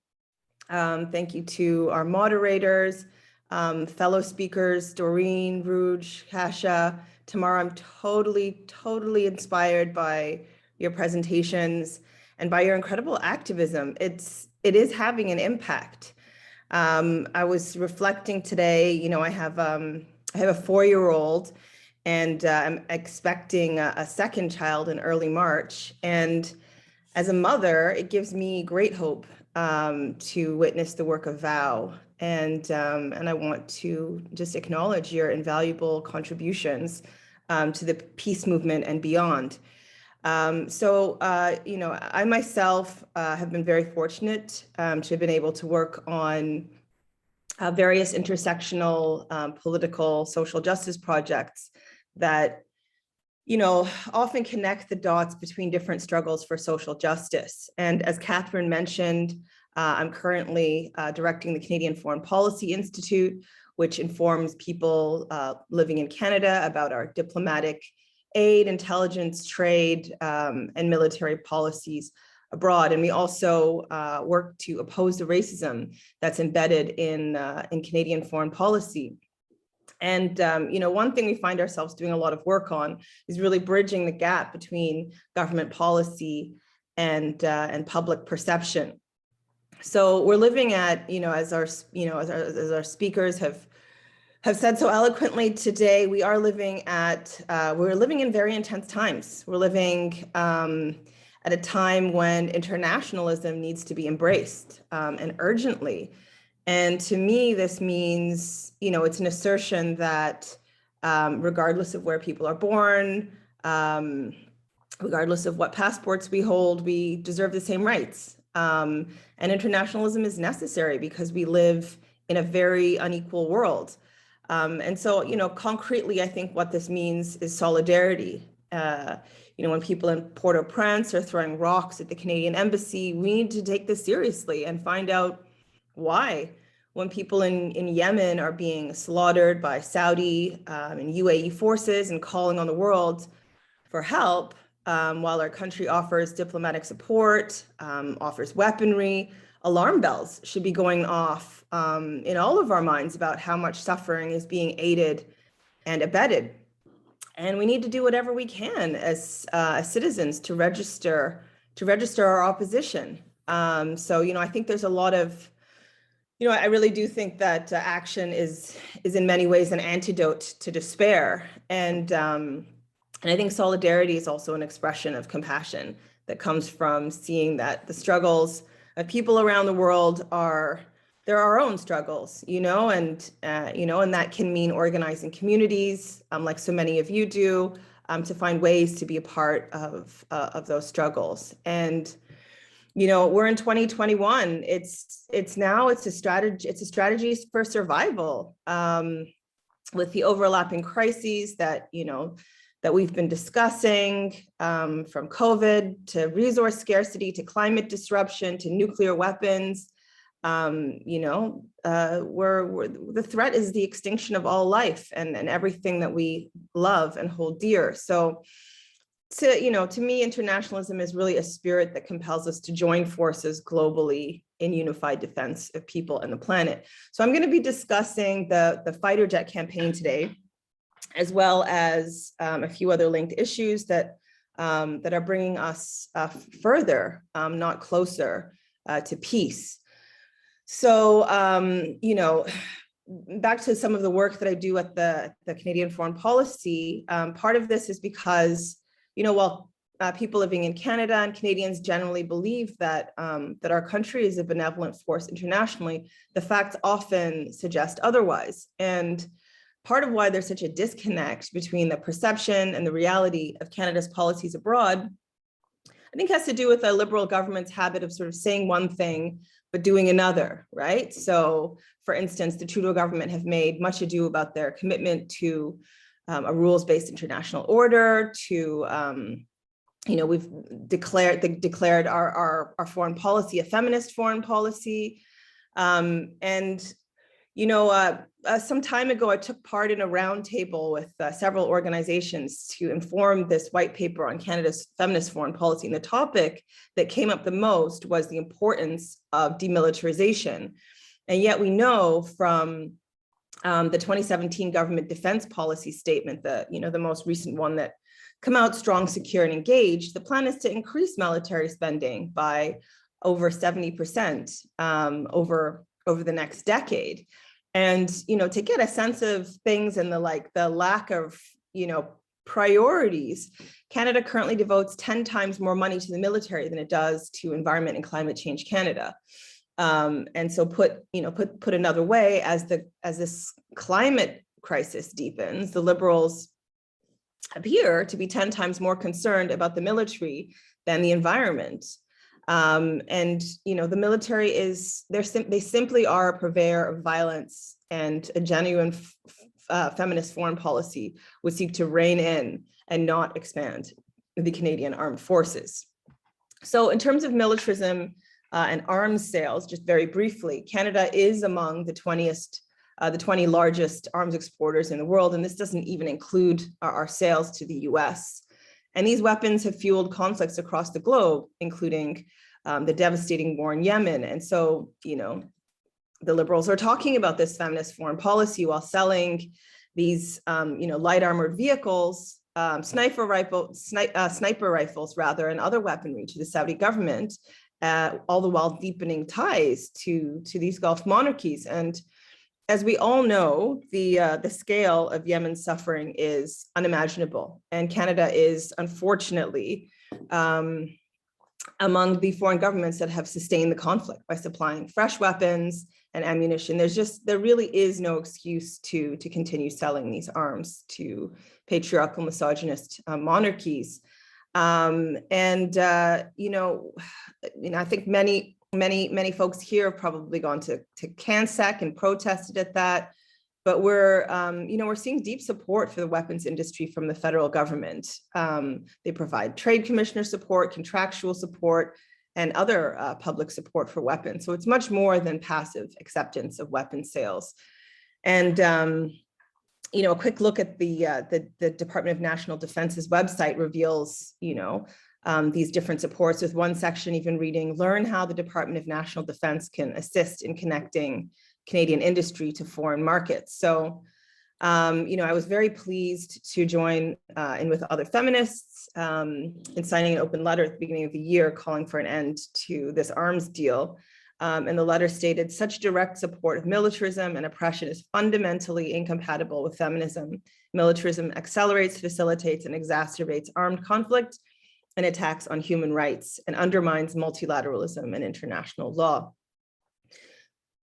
So, on the topic of arms, when the budget was released in the spring, much was made of the move to invest heavily in daycare, but very few people highlighted the Trudeau government's plans to move forward with the $19 billion fighter jet purchase in what would be the second most expensive procurement program ever in Canadian history. And $19 billion is a huge sum. This is a massive amount of money when you think about all that could be done with it. And yet that's just the sticker price. So a report released by the No Fighter Jets Coalition, you can find out more about them at nofighterjets.ca. Their report actually estimates that the full life cycle cost of purchasing 88 new warplanes is actually $77 billion. And there are even larger concerns than wasting enormous sums of public money. Fighter jets harm the earth. They're contributors to carbon emissions on an incredible scale. They use $30,000 to $40,000 for a single hour of flight of fuel. And purchasing these warplanes would lock in fossil fuel militarism for decades to come, preventing Canada from decarbonizing, preventing us from meeting our climate commitments. And, you know, as the concentration of carbon dioxide in the atmosphere continues, you know, year after year to hit record heights, we're in a climate emergency. We're on the brink of ecological catastrophe. And, you know, these war machines are carbon intensive and fundamentally at odds with our climate commitments. So for instance, during the 6 months of bombing that took place over Libya in 2011, the Royal Canadian Air Force disclosed that their 6 jets burned 14.5 million pounds of fuel. And then adding to this, there's just the science, the climatic impact of flying itself exacerbates the carbon dioxide that's emitted, as the release point of the carbon further enhances its warming impacts, if that weren't already enough. Another issue is that fighter jets are not necessary for any reasonable definition of Canadian national security. The former Deputy Minister of National Defense, Charles Nixon himself, argued when the procurement process began that there are no credible threats requiring Canada to have new Gen 5 fighter jets. Nixon pointed out that they would be useless in dealing with an attack like 9/11 or responding to natural disasters, providing international humanitarian relief and peacekeeping, let alone overcoming a global pandemic.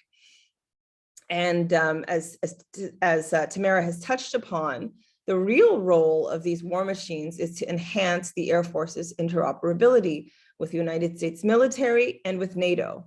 So when it comes to cutting edge, essentially, their sole purpose is to drop bombs, right? They're flown by a single pilot. They carry missiles, they carry bombs.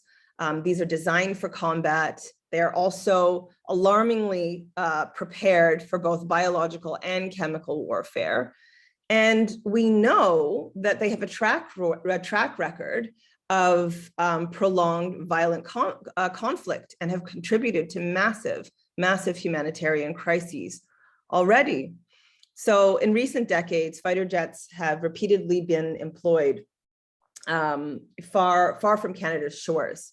And they played a significant role in the US-led bombing of Iraq in '91, bombings in Serbia in '99, in Libya in 2011, as well as in Iraq and Syria between 2014 to 2016. And to various degrees, these wars violated international law and left the countries much worse off.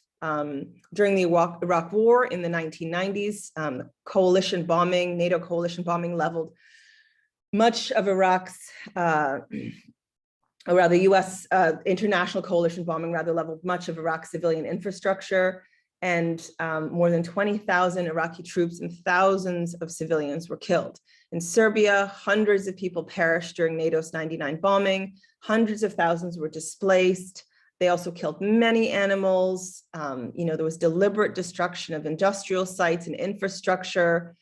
In Libya, NATO fighter jets severely damaged the great man-made river aquifer system, which is a source of 70% of the country's water, just total disaster. They dropped 20,000 bombs on nearly 6,000 targets during those 6 months of war, and ultimately destabilized Libya, destabilized the country. The bombing led to an upsurge in anti-Blackness, including slave markets and violence that quickly spilled southward to Mali and across much of Africa's Sahel region. So thankfully, there has been growing opposition to this purchase, led by the No Fighter Jet Coalition, of which VOW are members. And thank you, Tamara, for showing us those photos, very heartening. Dozens of new fighter jet protests took place across Canada this week, calling on the government to cancel their planned purchase of 88 new warplanes. And it's definitely worth heading over to nofighterjets.ca to see the beautiful photos that have been pouring in from across the country. I personally was able to join a very spirited Montreal rally in front of Environment Minister Gilles Beau's office on Thursday, where activists chanted, "Fighter jets are climate threats," among many other slogans. So, I mean, the hypocrisy is too much. Amidst the flooding in British Columbia that we're seeing right now and in Newfoundland, it's a climate crime for the Liberals to be spending tens of billions of dollars on warplanes that consume 5,600 liters of carbon-intensive fuel per hour. But it has been incredible to see the ways in which the campaign has sustained its momentum. And last week's, this week of action is actually the third of 3 national sort of weeks or days of action. And there have also been many other actions in addition to sort of national days of action. Tamara mentioned the WILP vow letter today. There's a brilliant remake of Lockheed Martin's F-35 jet advertisement. A fast took place against the fighter jets a few months ago, where more than 100 activists fasted in opposition to these dangerous machines. VOW's Vanessa Lantaigne and physician Brendan Martin did an incredible, inspiring 2-week water-only hunger strike to raise awareness of the fighter jets as well. Another action that garnered significant media attention was the No New Fighter Jets for Canada open letter that was organized by the CFPI and VOW, and it was addressed to Prime Minister Justin Trudeau and signed by more than 100 politicians, authors, academics, and other high-profile Canadians, musicians like Neil Young and Sarah Harmer, authors like Michael Ondaatje, environmentalists like David Suzuki and Naomi Klein, as well as various MPs and former MPs, a senator, former diplomat Stephen Lewis, as well as some international signatories like Roger Waters and Daryl Hannah and Professor Noam Chomsky. All of these figures were calling for an investment in the Green New Deal and not in these weapons. So the Canadian government talks about peace, but it's investing in war. And beyond the fighter jets, this actually also includes naval vessels. Canada is now preparing to equip its Navy with these new frigates at an estimated cost of $70 billion. This would be the single largest outlay of public money. And again, this is estimated at higher, $286 billion over their life cycle. And, basically this is for 15 vessels to be kitted out with all kinds of outrageous weapons. And, most controversially, a Tomahawk cruise missiles that are capable of striking land targets up to 1,700 kilometers away. Why do we need these weapons? It's also outrageous that thus far this expenditure hasn't elicited any parliamentary opposition. And again, what naval vessels like this are useful for is militarizing our oceans. They're useful for fighting in US and NATO-led wars. And Canada should not be a more capable partner of the US military. It should not be a more capable partner of NATO. What we need is a reduction in military spending and a redistribution of these resources to a just transition away from fossil fuels that leaves no one behind. So, moving just very briefly to, the subject that's, really on everyone's minds, all the time, the subject of climate breakdown. At the Foreign Policy Institute, we do think that it's critical to see climate change in Canada's outsized greenhouse gas emissions as a foreign policy issue, whether we're looking at this through the lens of the fighter jets or otherwise. And we know that it's the richest countries, the richest economies that are burning far and away the most carbon that's now causing the floods, the fires, the droughts, and the storms across the planet. And around the world, those who bear the largest brunt are in large part not responsible. This is poor people, this is Black people, Indigenous people, people of color. And, we have this triple injustice with climate change becoming a primary driver of forced migration and a trigger for conflict. And, take my native continent of Africa as an example. While the 13 countries with the lowest per capita carbon dioxide emissions are in Africa, most of the countries expected to be worst hit are also in Africa. And this is a place where more than half the population are subsistence farmers who often rely on natural rainfall and not irrigation to water their crops. So we've got to ask, how much responsibility do cattle herders in the Sahel have for climate breakdown? Not much. Or farmers in Uganda who depend on the land. And yet their lives are changing and in some cases becoming impossible. And this is a place where the billionaire-owned media does us very little favors. I mean, how often do they talk about the fact that per capita emissions in many African countries are 1% or 2% of Canada's emissions, or remind us that the historical imbalance is even more stark?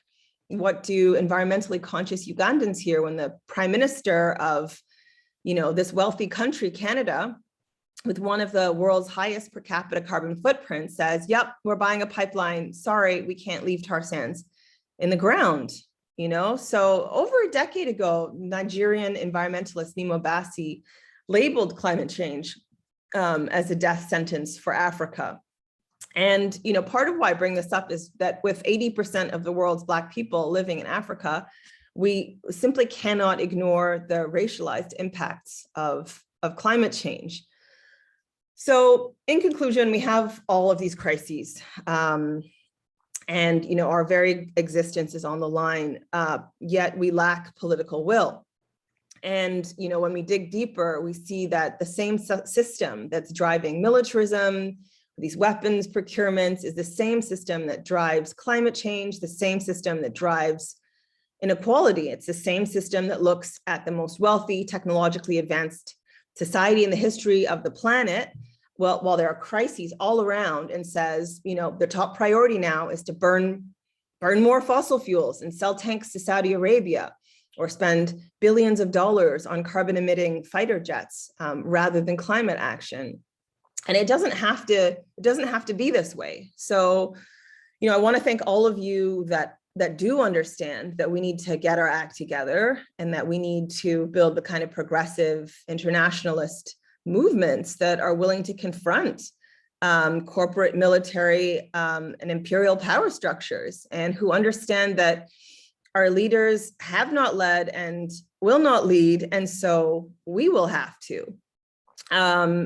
And, regarding our foreign policy, it's been 15 years since there was a public review of Canadian foreign policy, or 16 years now, actually. And when Canada lost its second consecutive Security Council defeat last year, it became clearer that we need a fundamental reassessment of Canadian foreign policy. And among the numerous questions that the CFPI put out as needing addressing are, should we have a foreign policy that's driven by Washington or an independent foreign policy? How can we ensure that Canada radically reduces its greenhouse gas emissions? Should Canada continue to offer financial and diplomatic support to arms exporters, or refocus on demilitarization?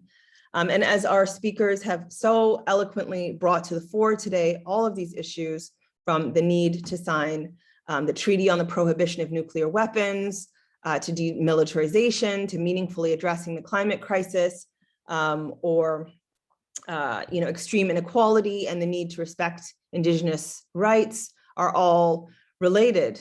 And so to this end, we need policies, we need action that reflect the desire of people living in Canada to be a force for peace and human rights in the world. So thank you. And thank you again to Val for all the work that you do and for organizing this. It's an honor to be here. Thank you very much. Thank you very much, Bianca. You really tied together all of the themes, starting with Doreen's sharing of traditional Indigenous wisdom and the grounding in recognition of land, water, and the Indigenous leadership that we're so grateful to have. Our youth speakers and our voices of experience with Tamara and now Bianca, you've brought it all together. We rely on people getting involved, and so we really need to take the kinds of steps that have been spoken about here, whether it's writing a letter or being part of a lobby. If you can make a relationship with your MP and speak up, it would be very much appreciated. If you want to be connected in that kind of campaign, just put your name and your riding, what part of the country you are in the chat, and I'm hoping that we can organize a lobby. We've done those in the past before COVID, and we can perhaps do that again, either virtually or in person. So please do indicate if you'd like to follow up. All of this work is done by ourselves as citizens, and as Bianca and others have pointed out, it doesn't happen if we don't do it. I myself am also co-chair of Climate Fast, and we are right now responding to a net zero by 2040 report that staff have just produced for Toronto.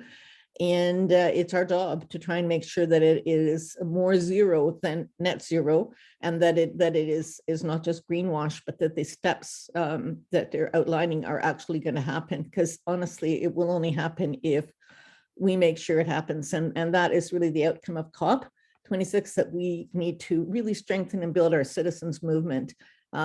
Yes, congratulations to everyone, and thanks for people who participated this past week in the week of action, and there'll be more happening with the No Fighter Jets campaign. So I think part of what we need to do as individuals is discern where we fit in this process of change, because no one can do everything. But if we can all be aware of how things fit together and then find our piece that we are able to do, to find time in our lives to do, our voices are important. We really make a difference. When we speak up, we can be heard. As again, I want to appreciate the intergenerational strength that Val is developing, is shown in our program today. And I do invite everyone to stay for our AGM, which will be starting in a few minutes. There'll be, a board report. There'll be financial report, but there'll also be just the highlights of the year and the work that Val has done. So everyone is certainly welcome to stay on. And before we do transition to the AGM, I'll just invite everyone. I think if you can see a gallery shot, if everyone could just kind of wave their hands or use the reaction button and just give sort of virtual applause to all of our speakers. Do you know how to use the gallery button, folks? If you do, you should be able to see each other and it can indicate our support. Yes, very much. We appreciate all of our panelists, starting with Doreen, Roj, Kasha, Tamara, and Bianca. Thank you. Okay, so I mentioned earlier that we have Joy Warner, who's one of our past board presidents, with us here today. Maybe wave, Joy. And we have others with us today. Janice Sultan is past president and still on the board, and we're so grateful that she's there.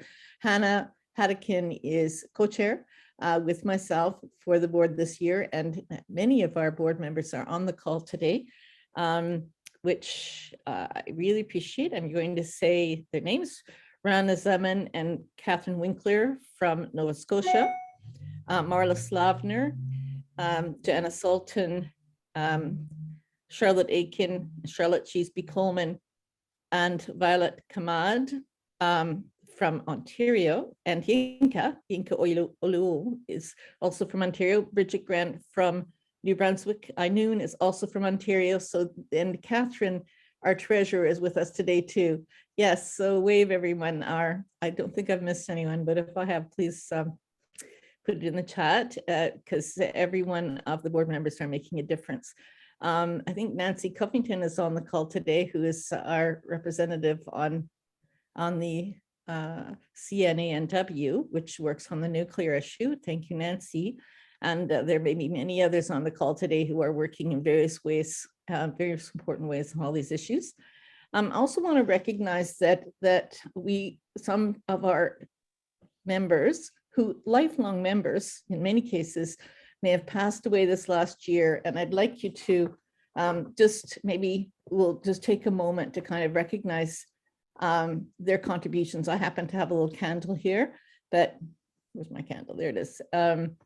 And I'm just thinking about their passing, the contributions they made with their lives, and just to honor that and honor that of all the activists. Many activists around the world unfortunately lost their lives doing their environmental or peace activism. And that's the contribution we make that difference. So let's honor that dedication for just a moment before we transition.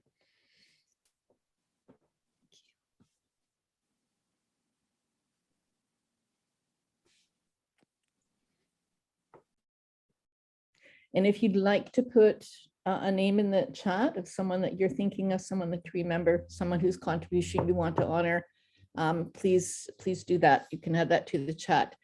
And I want to make a special mention of Errol Court, who is no longer with us, but was a lifelong contributor, not just to Voice of Women, but to many organizations for social change. And Errol did leave us a bequest, and that is part of our matching grant campaign this year for raising money, because we can only provide the services as an organization to help amplify our voices and bring them together with the contributions that keep us together on our very minimal budget. And so I'm going to actually introduce right now Vanessa Lentane, who has been our absolutely most amazing, wonderful coordinator since 2019. And she will be with us, I think, till next summer. And then she has got a Rotary Peace Scholarship and will be moving on to do greater things in the peace and disarmament movement. But we're very, very grateful for everything you've done, Vanessa, and are still doing for us as our coordinator. So could you please give a word or two about how people can help? Thank you. Yes, thank you, Lynn. And yes, I will be studying in Sweden on a Rotary Peace Scholarship, which is very exciting for me. But I don't think you guys have got rid of me just yet. I'd love to stay involved. And I just want to thank everyone who has been a member and a donor and supporter of VOW. We really do operate on a shoestring budget, but we get a lot done, as you are about to see in the annual report, which I'm about to present coming up. So if you would like to donate, I've just put a link in the chat, and as well, I'll put our mailing address. We have quite a few different options to donate. One of them is by going to the link. You can also send a check. We also have a program where we can have pre-authorized contributions come out from your bank. This is actually the best way to support VOW. It really helps stabilize our funding, and so we know that we'll have money coming in every month.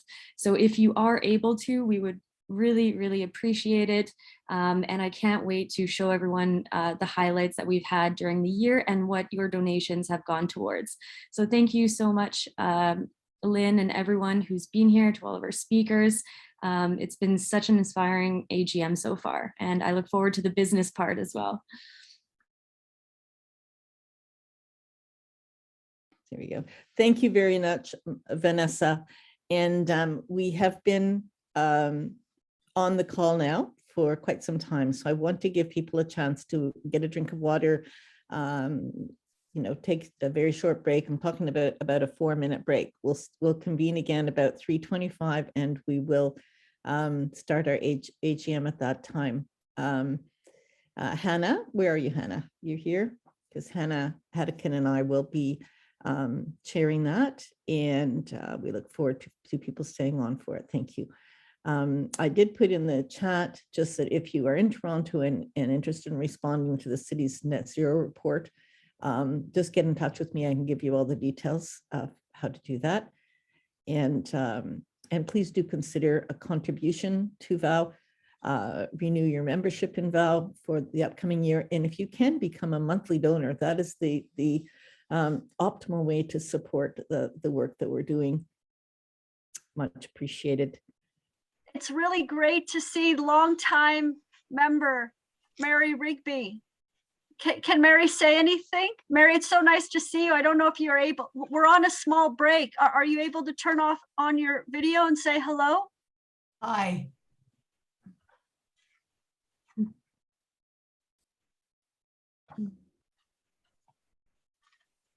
Hi, Tamara. It's wonderful to see you and to hear of all you're doing.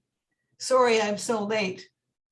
Oh, no, it's okay, Mary. It's so nice to know that you're on the call and just to have you join us. That's so great, and everybody on the call. It's so nice to see you all. And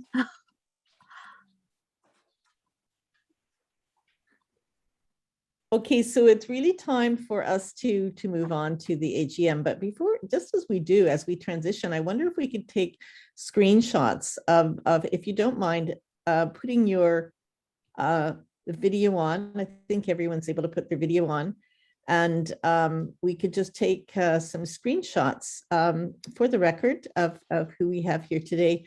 Maybe use one of them in our newsletter. So I see some people do have their we can see most of the faces on this page. So I'm going to just take a screenshot now. Some peace signs too. Great, go for it. Thanks, everyone. Good, I got that screen. There are 3 screens, so just hold on and I'll do the next one. Excellent. And one more screen.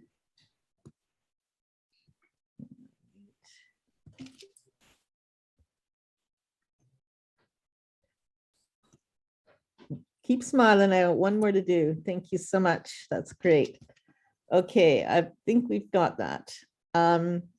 So thanks again, everyone, for coming and for joining the AGM. And I'll just run through the agenda that I have here. I have adoption of the agenda as first item, and the minutes from last year, adoption of the minutes, financial report, then our annual report, then our regional reports, and then some of our representatives report, and then we need to renew our board. So thank a couple of board members who are leaving at the end of their term and appoint our new board, and more news and information about how to contribute to it and be involved in VOW.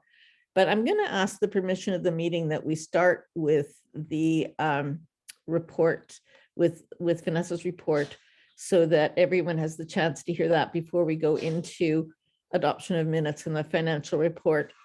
Can I see whether people, if you like that idea, can give us the thumbs up that we would, very good. I'm seeing a bunch of thumbs. So let's do it that way. I will renew our land acknowledgement again, because we're kind of shifting to a different part of the meeting, just to say again, we remain aware of the land that we're on, different land for different people across the country, but that connection is so important, and following the wisdom and leadership of Indigenous people. I myself have been so influenced in my life by the teachings around 7 generations, the need to look 7 generations ahead in all of the decisions we make. And we know that for the most part, our politicians, they look 4 years ahead. If anything, they look to the next election. It's a very, very short horizon. And it's our job to make sure that they see the horizon that matters to our young people, to our children, and to those who have not yet been born in the future generations. What are those decisions going to be like? So I'd just like to express my thanks for that wisdom that helps to guide us in the kinds of decisions that we make in our board. They're really gearing towards the future and recognizing our connection to the land and recognizing the contribution, the leadership of Indigenous nations and the importance of being allies in all of the changes that we bring about. So with that land acknowledgement, maybe we will start with your report, Vanessa, and then we'll go through the other items of business. Is that okay with you? Yeah, Start there? my pleasure. I'm very excited to show this report. While I was putting it together, I was just reminded of all the things we were able to accomplish this year, and it was a really nice recap. So I'm really excited to share with everybody the highlights that we've been able to do this year. I'm sharing my screen. Hopefully everybody can see it. And I'm going to present this. I might not be able to see you if you have a question, but hopefully we can save questions till the very end. But if there is something wrong, please don't hesitate to stop me. I'll monitor the chat, okay, Vanessa? So if anything in the chat, if you have a question, okay? Okay, great. Thanks. So here is the annual report. Lynn gave me this great photo of our demilitarize, decarbonize. This was just a recent photo where VOW members are in the streets. You can see board member Marla there. So running through what we'll be going over today. So we've got an intro about VOW, which I know most of you are already well aware. My message, we look at peace priorities of peace education, advocacy action, youth empowerment, building networks, some additional activities that didn't quite fit into those boxes, some general administration updates, conclusion, and acknowledgements. So this is the introduction. This can all be found on our website under VOW Herstory. Just a few points because we do have a beautiful past of women working together and contributing to a culture of peace. So we are 61 years old this year, which is very exciting. We are nonpartisan, nonprofit, membership-based organization with consultative status with the United Nations Economic and Social Council. We value and honor women in all diversities, and we want to empower women to have their voices heard on issues concerning peace. Some key highlights here is that VOW is one of the non-governmental organizations cited by UNESCO's Standing Committee in the working group report entitled "The Contribution of Women to the Culture of Peace." VOW was the Canadian lead group for peace at the 4th World Conference on Women in Beijing. And we were also part of the international lobby, which succeeded in the adoption in 2000 of the landmark Security Council Resolution 1325 on women, peace, and security. So we've got a great history of activism behind us. And I wanted to start the report with just a message from myself.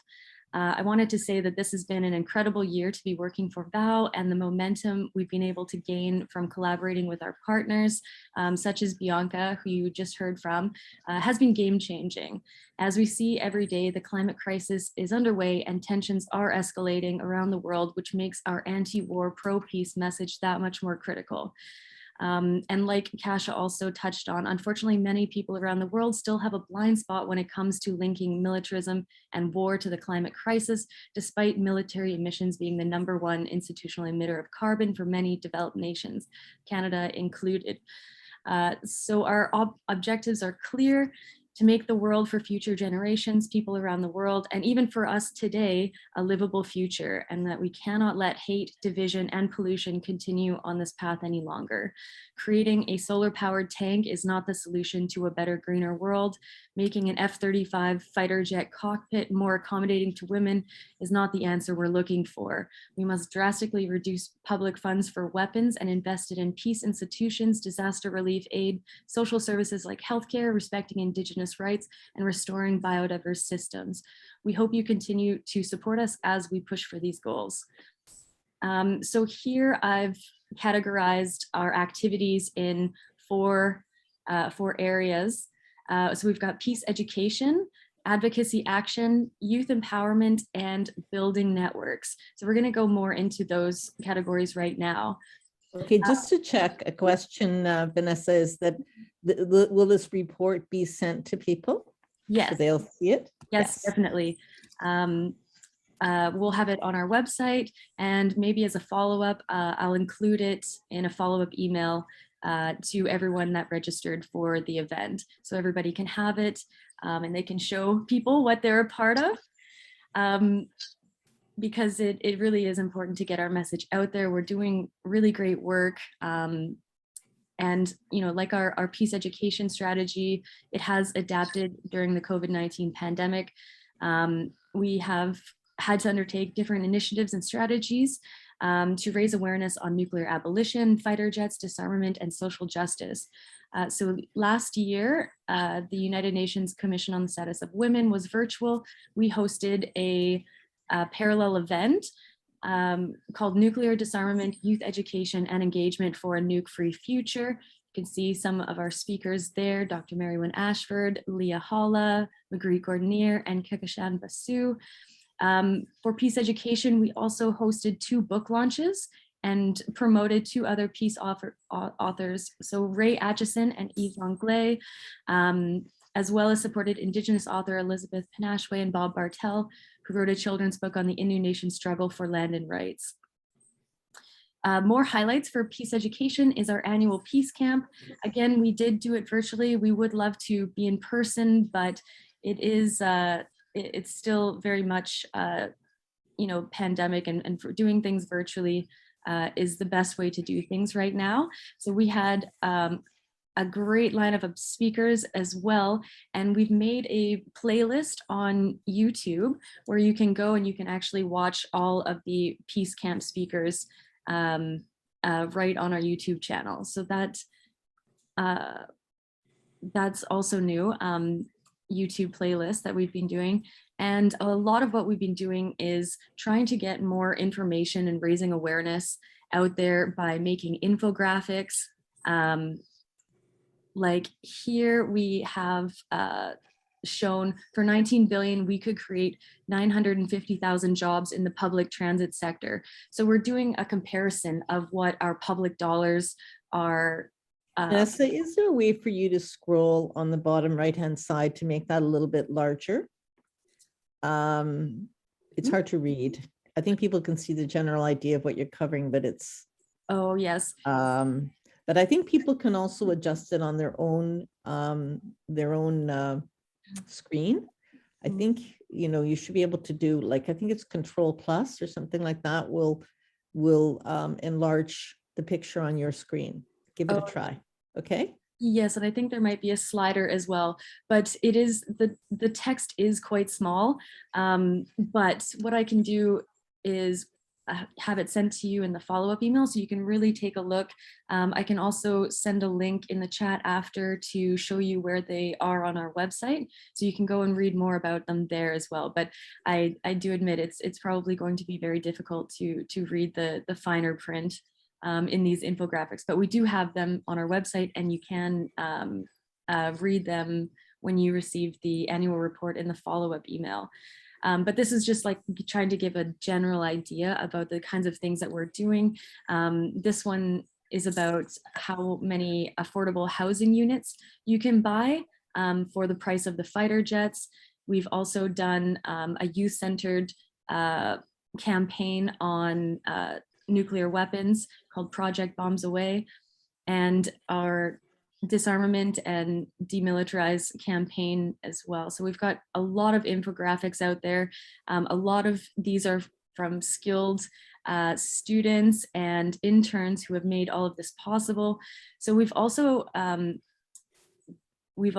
so many webinars, at least a couple dozen. I tried to put some of the highlights of some of them here. So we're resisting fighter jets at home and abroad, why Canada needs an agenda for disarmament, a pan-Canadian NATO counter summit, building a national resistance to the alliance. And we also had a webinar, or it was more of a meeting on military sexual violence in Canada. We should be outraged. This one was a closed meeting, so we didn't record it because we wanted to have an open discussion, but these are the things that we've been inviting our members to and hosting because we want to have these conversations. So next we're going to go on to advocacy action, because so much of what VOW centers on is action and how we can make an impact that will move us towards a more peaceful future where conflict is resolved with nonviolent strategies. So one of our strategies is to make official letters and deliver them in person or send them through the mail to Prime Minister Justin Trudeau, for example. So we wrote letters on the National Truth and Reconciliation Day. We also have a fighter jets are not feminist letter to government officials, military missions and climate crisis, a call for demilitarization and gender responsive climate action, and a call for the government of Canada to sign onto the Treaty on the Prohibition of Nuclear Weapons and release a feminist foreign policy. So that's just a couple examples of the types of official letters. You can find the letters on our website. You just need to type in the search bar the one that you would like, and you will be able to find them. And in terms of action, I know Bianca mentioned this as well, was that we did have a fast. I personally fasted for 2 weeks to protest this procurement and also to raise awareness on the humanitarian crisis in Yemen. I think the latest numbers are something like 20 million people in need of aid. And this was a part of the Global Days Against Military Spending. We've participated for 8 out of the 10 years. So that's a really impressive streak. And we had over 100 people fast, meditate, pray, and then we also had, we sponsored the Blue Scarf Earth Day Rally webinar event at the end. We did get some media coverage, so we were also interviewed by World Beyond War and Unusual Sources. So, our message is getting out there, but it really helps when people, talk to others, tell your media that people are doing this, because they won't be able to know if you don't tell them, and that you're interested in this kind of topic. So continuing on with the No Fighter Jets, we are one of the leading groups in the No Fighter Jets campaign. We were able to create a life cycle cost report on the proposed 88 fighter jets. We've organized over 60 plus protests at MP offices, and the week of action just ended yesterday for the third sort of push to get these protests to MPs' offices. And we've sent approximately 6,000 letters from 3 different petitions, including a parliamentary petition, which was read in the House of Commons by past Green MP Paul Manley. We protested the Toronto Air Show, who's showcasing the F-35 jet. And we partnered with the Canadian Foreign Policy Institute to write an open letter and received endorsements from over 100 notable Canadians, including Neil Young, David Suzuki, Naomi Klein, among others. And I know that Bianca went into that a little bit in her presentation as well.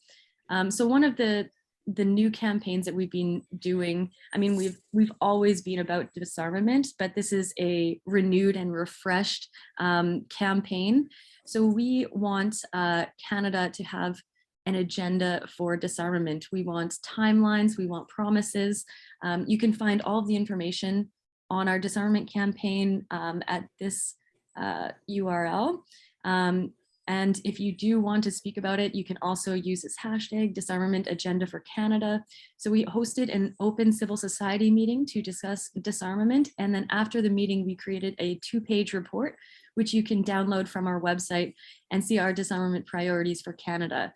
We also made quite a few graphics and outlined our arguments on the disarmament webpage on our website. So feel free to take a look at that. Really important conversation to have right now as we see there's a 70% increase that was stated in 2016 or 2017 in strong, secure, engaged. We believe that we do not need an increase in military spending. So next, I'll go over the White Poppies for Peace. This is also a campaign that we participate in every year, and this year was no different. Here you can see me, Lynn, Ronnie, Mary Ellen, and Melissa. So that's one advocacy action that we do each year to raise awareness on the impact that war has on everyone. We need to remember all victims of war, veterans included, but veterans, especially nowadays, are not the only, military personnel are not the only ones that are impacted by war, and the White Poppy is trying to raise awareness on that. And this year we also had our Peace Awards. We gave out our Peace Awards to an incredible group of women. It was very, very inspiring. We have a video of that on our YouTube channel if you'd like to take a look. And youth empowerment. So ever since I started as the national coordinator 2 years ago, I have made a concerted effort to get more youth involved. And it is, sometimes it's not easy, but I think we've been making progress.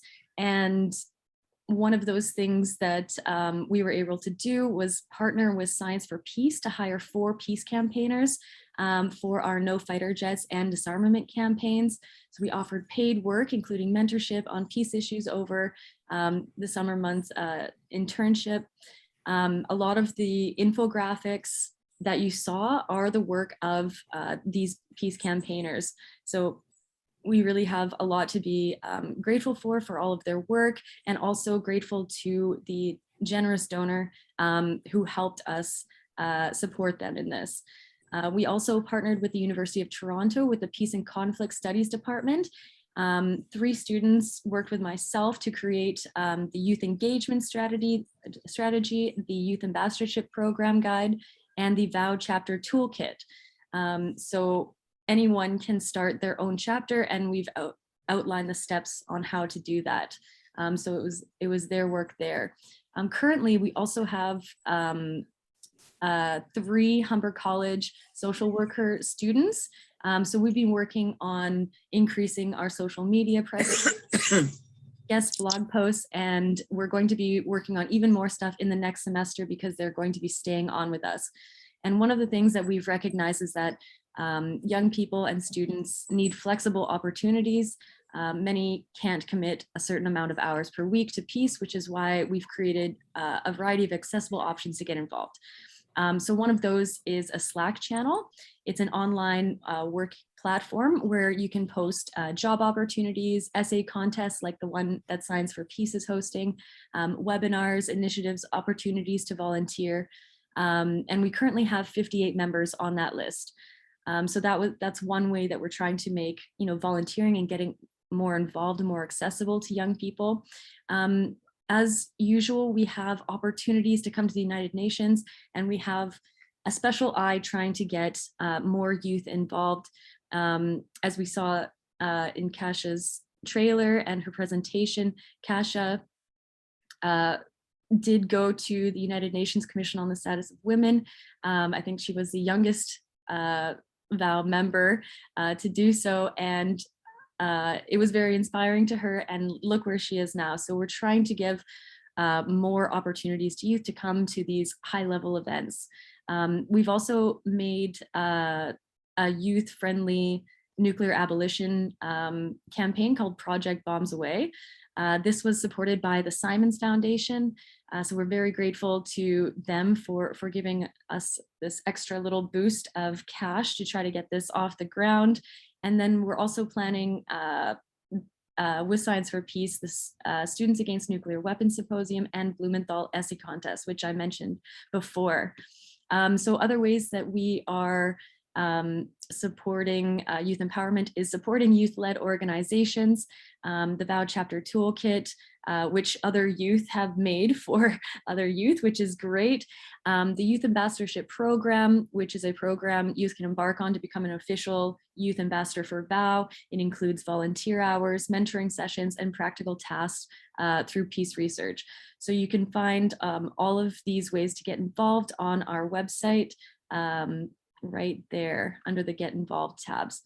Okay, and finally, building networks. So VOW has been building networks because we know we cannot do this alone, and by building cooperation between peace groups, both nationally and internationally, we can work on issues that transcend borders.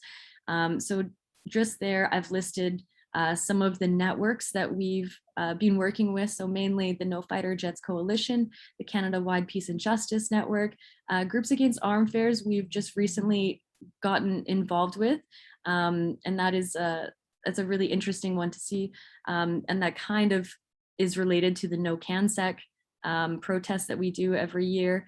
We also are involved in the Women, Peace and Security Network, Canadian Network to Abolish Nuclear Weapons, and a rather new peace education community of learning. But other than the networks, we work with many different partners on a variety of issues. So here are some additional activities that didn't quite fit in. So we had a yoga class, we had a slumber party for peace, and then we also do drinks and disarmament every once in a while. Last time we had Alison Pitlack, who is a program consultant for Reaching Critical Will, on to speak with us, and that was a really great presentation. So here are some new administration things that VOW is doing. So we have a new membership database system. This one is more flexible and user-friendly and accessible. And what we are going to try to do is make it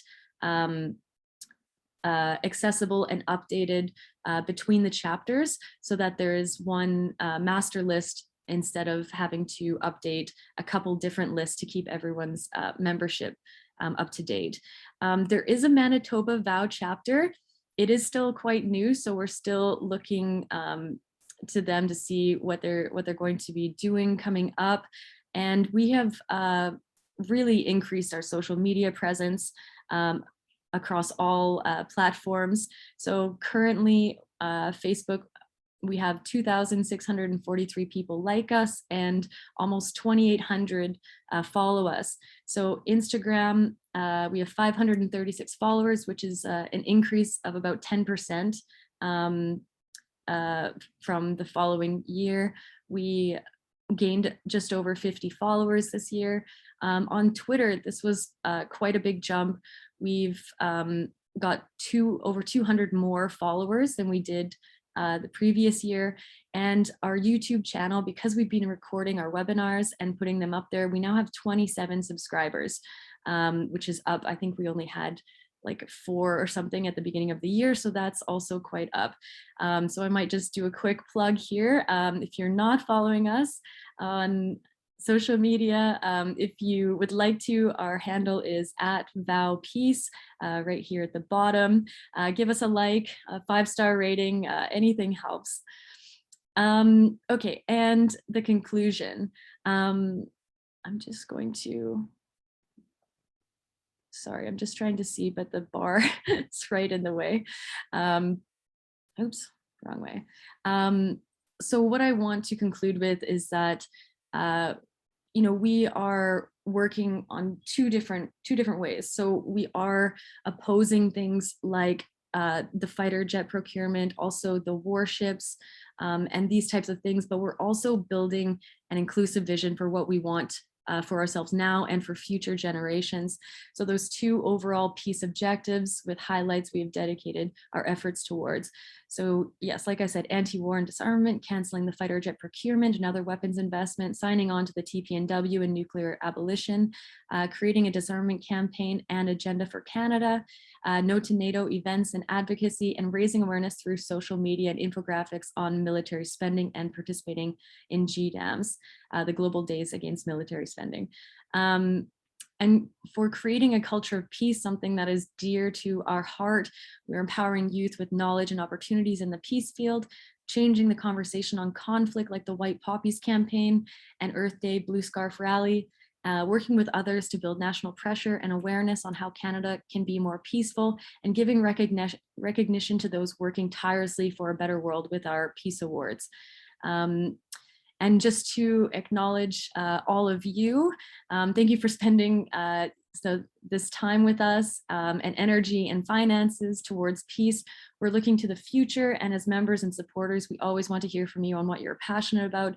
Together, we can build each other up to ensure that peace is not forgotten among the many issues we are facing, because it is a crucial foundational aspect upon which a better world is built.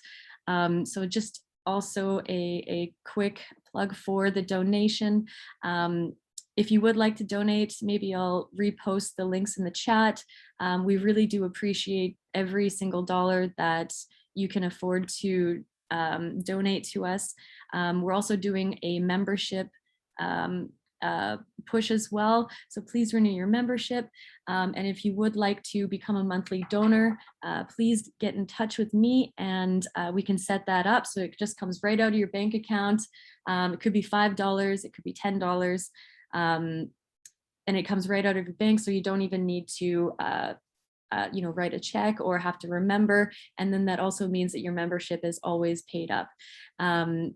So that is the annual report. Hopefully I wasn't speaking for too long. And I'm happy to You had a lot to say, Vanessa. You had a lot to share. Thank you, though. Sorry, did I cut you off, though? Did I miss anything? No. No. It was good. And I will add to what you said about donations, that we have just over 50 monthly donors. And it would be really fantastic if we could double that to 100 monthly donors. So if you could consider, the $5, $10, $25 a month that you could afford, it would benefit us in giving us a stable foundation. That's what the monthly donations do. And also, if you're able to remember us in your will, that is what Errol Court has done very generously. And, we will always remember her support for us. She really was a super lifelong activist for peace.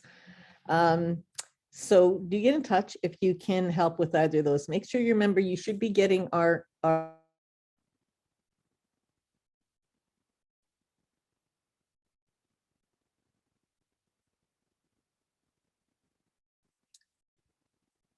Oh, it looks like we might have lost Lynn.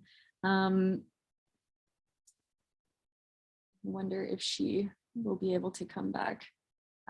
She's been frozen.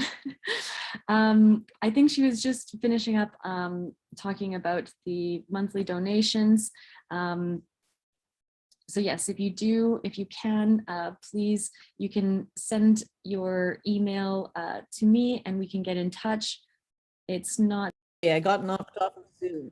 I got knocked off of Zoom for a moment there, but we have a little team here. I see that Yinka was already the new co-host, and that's what we'll do. If I do get knocked off again, we will share. Yinka, did you want to make a mention about fundraising, since we're just covering that right at the moment? And I will let people know that I think we're going to go till 4:30 for the AGM at this point. So I hope that you'll stay with us if you can. Thank you. Go ahead, Yinka, did you want to make a comment about that? Yes, I will. Thank you, Lynn, for the great work. Thank you for the opportunity to speak about our fundraising initiatives. On our end, we have taken the initiative of calling our members to ask for monthly donations. So in doing so, we want to keep VOW alive for as long as possible. And we also want to connect with our members about some of the great initiatives that have been taking place. So one thing that we set into action this year was our phone tree calling. As well, regularly, we engage in mailouts, which that is actually executed by Vanessa and the VOW administrative team. And the mailouts are also another opportunity for our members to continuously support us. This year, we've also received large in-kind donations from several individuals who are supportive of VOW. So these are donations that really could help us into the future. And if anyone is on the call right now, we would ask you to please donate in any capacity that you can. For example, you can establish a monthly donation where you give as little as $5 per month. In the whole year, that's $60. But that will really help the organization continue to put on events such as the one that Vanessa has shown you. As well, on my end, I raised money within my own social circle by putting on exercise classes. So with that small initiative, I was only able to raise $200, but that's an example of how you can set up something small that's also impactful for the organization. So all in all, in regards to fundraising, we've had large donations from individuals. We've done our phone tree calling, mail outs, and also small initiatives such as yoga classes and exercising, which has brought in money. But I would like to appeal to everyone on this call to please support VOW in any capacity that you can, whether that's a monthly donation or just a one-time donation. We would be entirely grateful for your support.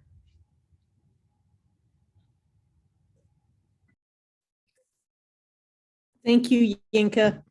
And I wanted to say that to keep up with ourselves, to go back to the beginning for a moment, we do need to receive the minutes or adopt the minutes from last year.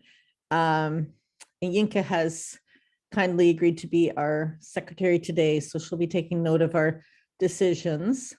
And so could I just see a show of hands of people willing to adopt the minutes from last year, if you could. I'm seeing some hands. Very good. Okay, looks to me like we have adopted that. That's good. And perhaps we could have a motion to just adopt the revised agenda, which I put Vanessa's report at the top instead of the others. And the other items that we have coming are the financial report, regional reports, reports from our representatives, and the board approving a new board. So could I see a show of hands for adopting the agenda as revised? Oh, I love people are using the hand signal from the reactions. So that's easy to see. Super. Thank you, everybody. That's great. We also need to check that we've got our quorum. It looks to me like we've got our quorum. There's 44 people here, but I'm just, Vanessa, maybe you can try and keep a record of who's here and check it against our membership thing, or do we want people to sign in the chat? Sign in if you're a member and you're present so we can see we've got our quorum. Because some people may be here who aren't members, and you're totally welcome to be joining us. Okay, so are those hands up for the adoption of the agendas revised, or we did that? Seen quite a few hands up. Great. Okay, so that's great. I think we're good for the revised agenda. If you have a question you want to ask at this point, yeah, so you put your hand up again and we'll does anyone have any clarification they need, or shall we go ahead with the agenda? If Yinka, did you want to speak? I see your hand. Oh no, I was just, my hand is just delayed in regards to coming off the screen from the previous question. Okay, no problem. Okay, great. So we have Catherine Mathwell here with us. So Catherine, are you able to present the financial report?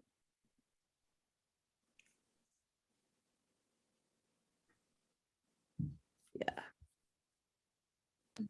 And or would you like to, is now a good time, or would you rather do it a little bit later in the meeting?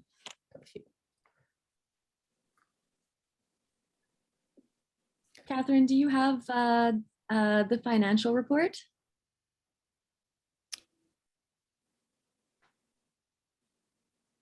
Hi. Hi, Catherine. A big thank you, everybody, from all of us for Catherine keeping our records, keeping track of our finances. Thank you. Thank you. And thank you for stretching out the AGM, because I just locked my doors at the cafe. So I've been serving lattes while listening to the wonderful speeches that have gone on today. And I'm really, really happy to see the changes of the organization over the last 5 years. It's simply amazing. I think the main, I guess I'll share my screen. See if I can do that. Oh, I can't share my screen. Okay, so sharing screens is disabled, but what I'm going to do is I'm just going to I think that Vanessa can enable you to share the screen. Yes, so I think it would be good. Just changed it. You should be able to share your screen now.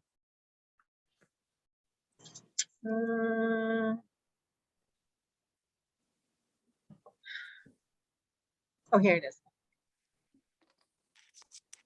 All right. We're all getting so used to this Zoom. Okay, there we go. I know. On Zoom. Okay, so I'm just going to sort of give you some really quick highlights, just so I don't drive you crazy with the details. But anyone that's interested is more than welcome to reach out to me, and I'll figure out how to meet with you and go over the information in more detail. So basically, the first thing I'm going to show you is our statement of financial position, and that basically shows us sort of the cash position that we were in at the end of August. And so we're doing pretty well. We did not, the way we were receiving money from Science for Peace was through we're basically giving them services, because that's sort of the best way to work with a charity. And so that is not yet reflected in this year's financial statements. So you'll see that I have us running a little bit of a deficit, but it's nothing to be concerned about, because we know right away at the beginning of September, we'll be invoicing for around 13,000. So we're in really good position this year. And the last 2 years, one of the things that we were able to do the last 2 years is take advantage of the government, the Canadian emergency wage subsidies and the emergency rent subsidies, which we did qualify for, which allowed us to really ramp up the work that was being done from the office. And since it's been almost 2 years now where we were able to increase the office hours and the administrative time, and it's basically Vanessa's time, that I think we can start to see the fruit of that coming through now in terms of our slowly increasing donations, notwithstanding the large donations, which are a little bit unpredictable. They come when we have rich people that like what we're doing. It's not how we sustain ourselves for a really long time, but we're member supported, and that's what we're seeing. We're seeing the small donations are going up, the memberships are going up, and it's a really wonderful trend. And I'm hoping that over the next 6 months, where we still have Vanessa, that momentum will continue, and that she is an integral part of the search for her replacement, and find someone that can basically run with an amazing setup. We're really well set up for the future, so that's very exciting. So, but then we also, just sort of cautionary tale, we got just over 30,000 from the federal government over the last 2 years to do that work. So that's a lot of money. It would be difficult. It's going to be difficult for us to replace it, but I challenge you to take Yinka up on her initiatives in the fundraising circle and go get that money, because it's out there. And the main thing you need to do is ask, because if you don't ask, no one's going to give it to us. So that's sort of the main highlight. You can see that we had one donor that was very supportive of the fighter fighter jet campaign. They gave us 10,000 earlier in the year, and then another 13,000 is coming through Science for Peace at the beginning of the fiscal year we're in right now. Our expenses are really pretty standard every year. That's pretty much the same. We have staff and we have office. The only thing that was different this year is that we were able to dedicate a significant amount of resources to the fighter jet campaign, where we had staff. Vanessa mentioned the infographics and a lot of the work that team was able to do. Tamara, we're able to give her a tiny bit of support, was just wonderful. It's like amazing that we can do that, and her work is so valuable that it's amazing that she'll do it for so little, but it's also very gratifying to be able to sort of chip a little bit into that pot. And then the rest is basically just staff and office expenses here and there. So nothing extravagant. We've been pretty much following the same budget for the last 5 years. We were very lucky and able to take advantage of the subsidies and beef up our office hours, and that's really set us up for the future. So that's pretty much all I wanted to say. Does anyone want to ask me any questions? Yes, I've said you can put a note in the chat, or you could raise your hand. Oh, chat. Sorry, all I can see is my screen. Let me stop sharing. Yeah, if you stop screen sharing, we'll and then see chat. Yeah. So if you have any cues questions? for the treasure, can you jot them here? Pardon? Any questions for the treasurer? I don't see. Oh, I see. People are supposed to put them in.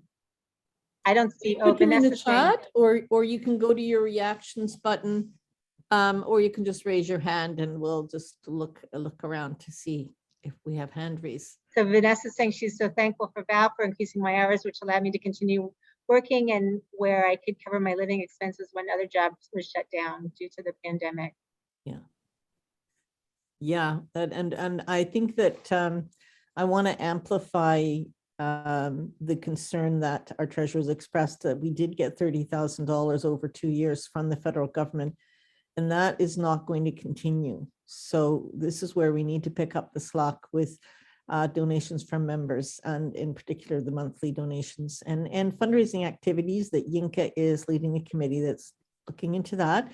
And so if you can help, or you're interested in that, the fundraising circle, you could certainly put a note in the chat. Or if there's another way you'd like to volunteer with VOW, make a note in the chat.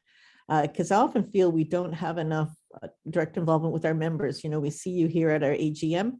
We know you get the newsletter. We know that you show up for some of the events through the year, and a number of the virtual events that Vanessa and others have organized during the pandemic when we couldn't do in person. We've been doing virtual events such as the one she described. We know, but we don't always know what you're willing to or wanting to undertake initiative on as a VOW member. If you would be interested in potentially joining or starting a chapter in your part of the country, or whether there's a particular project that we're working on, the nuclear weapons or the climate or the fighter jets that you would like to help with. So do please get in touch or put a note in the chat if you would like to continue your involvement and work with VOW. So otherwise, I think it looks like people are happy with that financial report.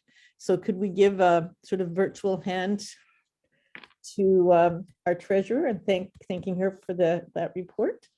Catherine, do we need to reappoint the auditors for the next year or something like that? Or No, we don't have auditors. We're no good. auditors, so no need to do that. Okay. You just got me. Until we start making a lot more money, we're good. Well, okay, we're small. We're a little small organization for now. We're good. Yeah. Okay, thank you. So I'm thinking we could now go to the regional reports.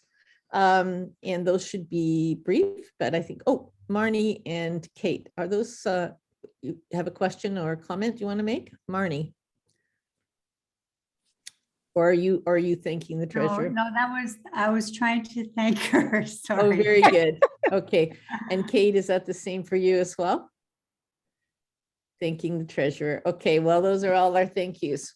So Let's go Can I on. say one more thing? Yes, sure. I just want to say thank you guys for doing all the hard work. I just kind of try and keep the boat going, but I count on you guys to actually do the real work. So I really appreciate everything everyone's doing, and it's so gratifying to see the organization doing so well. So that's what I wanted to say.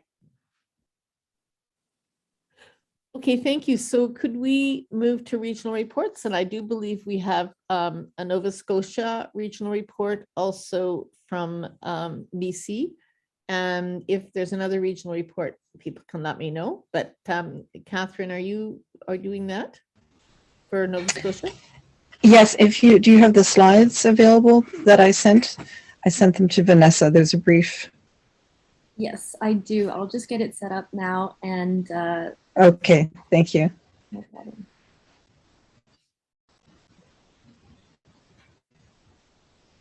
Can everyone see this? We can see it. Yep. Okay, great.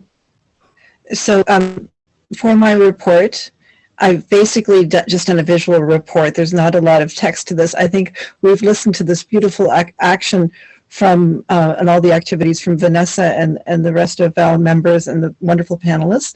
So we can just scroll through this. This is, and I won't mention the names, but just to keep it short and visual. So this is our protest and invitation for Canada to celebrate the ban treaty on January 22nd. And then if we move on to the next one, in the spring, in February, we decide on a project, a grassroots kind of sewing project. Many of you who are here have participated, and it was to commemorate the children who were killed in Yemen in the Lockheed Martin bomb that fell on their school bus during a school trip. And on the right, you can see the backpacks that were part of a visual art display in front of the UN. This is just a, it's just a graphic of it. But this began during COVID, and all the pieces were sent by mail, and the banner has been assembled. And if we go to the next slide, NSVAL has also kept up a weekly reading during COVID before we started with the Truth and Reconciliation Commission's report. When Senator Murray Sinclair came to Nova Scotia, to Dalhousie, and was asked from the crowd, what can be done? He said, read the damn report. So we took him up on that, and we've moved from reading the TRC report and the Laura Dalhousie History of Slavery and Race. And we had Dr. Afua Cooper as a guest on our weekly Zoom call. And then out of that action, we sent a copy of the report to politicians in Nova Scotia with a letter from Val. And on the next slide, it shows what we're reading right now, the Reclaiming Power in Place, Missing and Murdered Indigenous Women and Girls report. And on the left, you can see one of the squares, referring back to the banner that we created. It is surrounded in squares that women made, and this one was made by a member of that group when revealing the tragedy, the ongoing tragedy of the residential schools came to light. And the next one, the next slide, is just as one of the actions where we show up. I think that's what we do. We're showing up. And this was at the Youth Climate Strike, where many of the young people were very happy to wear hand crocheted white poppies, and were very interested in the horrific extent of Canada's military spending. And the next slide is one of the times we did get together, the only time that we got together in person, to sew the banner at the Women's Council House here in Halifax. And the next slide is the only slide I have here of our event on August 6th, which we dedicated to youth. And we are having a film made of it. This is Annie Burrell, and she has attended events for the No Fighter Jet campaign and also for Hiroshima Day. And so there's a film coming. And the next slide one of our protests. I think Rachel was here for that. Rachel Small from World Beyond War, protesting in Dartmouth in front of Lockheed Martin to stop arming Saudi. And then the next slide is we took part in a solidarity action which involved faith communities. So myself and another member meditated with a sign and posted it. I think several members on this call did that as well. And then the next slide, the next two are banner drops of our huge and rather cumbersome no fighter jet banner, which is held down very well with shish kebab sticks stuck in the ground. And we've had two actions, and there's also, Annie also made a film of that action. And then if we can, this is Citadel Hill, right across from the Black Lives Matters painting on the sidewalk. And this was our action against military spending, the GDAM's Day, and it was the debut of the Halifax Raging Grannies. And the next slide. This is the completed banner that was part of our White Peace Poppy ceremony in the Peace and Friendship Park. And it was beautiful. It was the first public display. And tomorrow, a group of women who stitched part of the banner are going to the Ummah Mosque to meet with some of the women in the community there and talk about the banner. The feathers on the bird are written in Arabic and English and embroidered. So this was our Peace Poppy ceremony, and we end with two slides of our action. Can you scroll it up, Vanessa? Thank you. These are actually both protesting the Halifax so-called security forum, and there's Joni drumming, and she always leads us in land acknowledgement and drumming, and ends in the healing song, and that was actually last year's, and the bottom one is this year's action. So thank you so much particularly to all of the women, and young and old in between, and those to come, those not born among us, for all they do for NSVOW. Thank you. And for VOW, thanks. Thank you very much, Catherine. That was a fabulous report.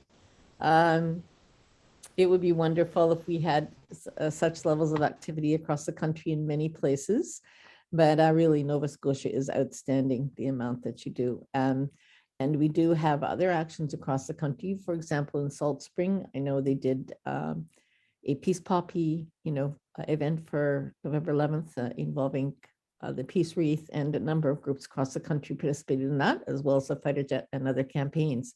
But you've given us just a beautiful example of what's possible with an organized group. And the visual representations are really impressive. Thank you.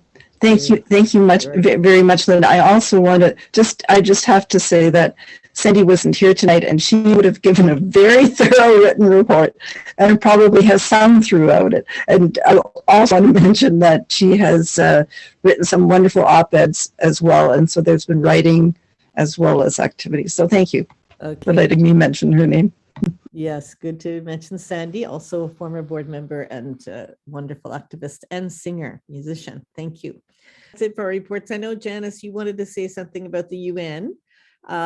Maybe you want to do that briefly now. And then our main item of business, as far as I know, remaining is to endorse our new board. We have a slate of board members to bring to you, but we will need a quorum of the members to approve of that list of board members. So we don't want you to leave before we do that. So please hang in for a few more minutes so that we can complete that while we have our quorum.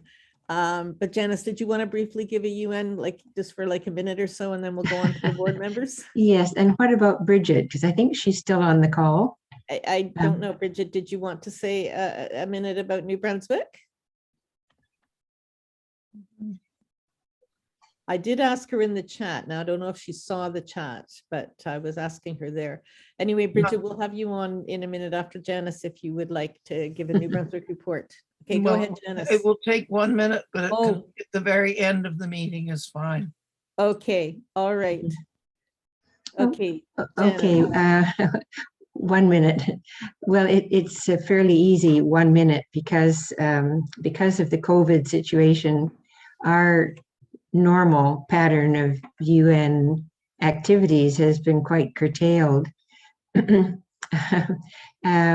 But I'll just back up a bit and just say, at the moment, I'm engaged in a project here at home where I'm looking at the records of our Voice of Women UN activities, getting ready to send them to the National Archives in Ottawa.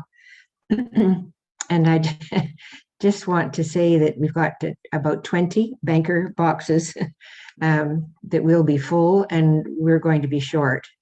So it gives you a little indication that in this aspect of our work, we have been very busy. We will this March, when there will be another virtual meeting for NGOs at least, of the UN Commission on the Status of Women event. We'll be devising a workshop. We hope it will be accepted. We expect that meeting to be huge because so many people are able to participate because it's virtual. I think I'll just leave it at that, except to say that if anybody listening is really interested in linking with us and to the UN, please let the office know, and either Vanessa or I can be in touch with you and explain a little more what that might entail. And I've been doing this for a long time, and I can tell you it's really wonderful. So I'll leave it at that, Lynn, and thank you for letting me continue to be a UN rep. Thanks. Janice, the amazing work you've done over decades, it's absolutely incredible. Let's hear a little bit of appreciation virtually we can do on the screen, you know, for Janice leading so many delegations of women to the UN. And let's think ahead to whether you want to be part of that in 2022. Thanks for letting us know about that. Thanks. Okay, so while we still have our quorum, I think we've got 35 on here, so that's good. Let's do the board decisions. So you have names, Hannah. I don't know if you're able to share your screen. I can't share my screen right now of the list that you circulated to us yesterday. No, sorry, Lynn, I can't share my Can't do screen. that either. But I can list the names off. Why didn't I just do that? Yeah. So Hannah and I are our current co-chairs, and we are both willing to continue. Okay. Janice is willing to continue as past chair. Yinka is willing to continue as secretary, and Catherine is willing to continue as treasurer.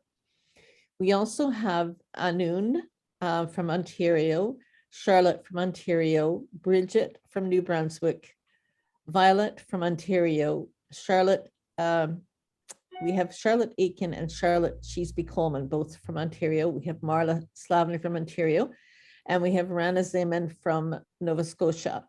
All of those board members were board members last year and are willing to continue. Last year, we had an unusually large board of 14, really wonderful members. Actually, maybe it was 15. Okay, so, but we have 3 who are not able to continue. Or are just going to use their gifts in other ways this coming year. And we want to thank them for their contribution. Catherine Winkler is one. We want to thank Katrina Leclerc, who is not continuing, and Greer Donaldson, who is not continuing with the board. So let's just have some virtual appreciation here for the 3 members that are leaving the board. Okay, are we good? And are there any comments or questions on the slate of board members' names? There's 12 that I read to you. I'm sorry that I can't seem to show it on the screen. But if everyone's happy with the 12 women named, then we can acclaim the board that's there. But I just want to stop for a minute and see if there are any additional nominations or any comments or questions. And then I'll ask each of those people to just say hello for 30 seconds. So you get to know who our continuing board members are. Is that okay, folks? So any comments or questions before we do that? I'm not seeing any hands raised.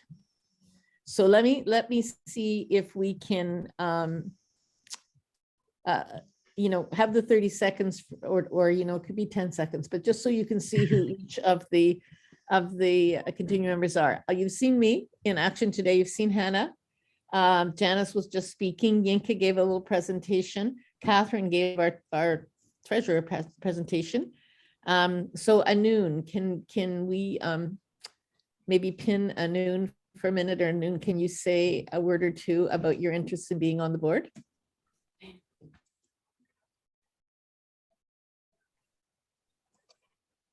Yes, Lynn, thank you very much for leading today's meeting. It was really very resourceful as well as lively session today. And finally, we are in the AGM. I think I'm happy, I'm glad, and I'm willing to continue as a board member. Thank you very much. Okay, Marla, would you like to say a word? Sure. Hi, everyone. I'm Marla. I've been on the board for a few years. And I've been a member, I think it's going on 12 years now. I always mark Vow's anniversary with my own birthday, which is the same year. So I always know how old Vow is. But I came in not really knowing much about the issues. And through the mentorship of these wise women here and very knowledgeable women, I have grown in my activism over the last decade. I've brought my daughter in, and I'm so committed. This is my family, my peace family, and I'm honored to be on the board again and looking forward to what we can achieve next year. Thank you. Thanks so much, Marla. Rana, would you like to say a word? Yes, sorry, it takes a second to get it off mute. I'm Rana Zaman, and I am feeling very fortunate to have met these amazing women. And like Marla said, I too have learned so much from them. And I look forward to learning some more as another board member, as a board member for this next year. Thank you. Thank you, Rana. And Violet, are you on? Yeah, I'm on. Yes, would you like to say a word? Yes, I would love to say a word. I think that this year has been really important for me to be a part of this organization and continue on the work. I've kind of been sick the past month, so I'm happy to continue and recenter my focus and getting on with the fundraising committee. So that'll be really exciting. But just thank you so much for the mentorship and the guidance that all the women provided here. And the panel was amazing just to hear from the youth and everyone else today, from Tamara and Doreen. So thank you for that. And yeah, just wanted to say thank you for the year and everything that we've done this year. Cool, thank you. So Charlotte Aiken, are you there? Would you like to say a word? There you are.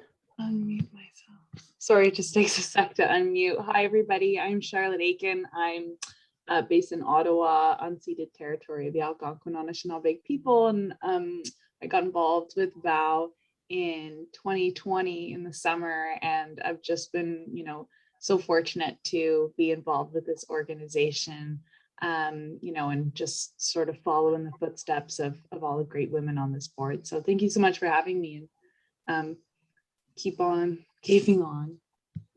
Thank you, Charlotte. And Charlotte Sheesby, are you on?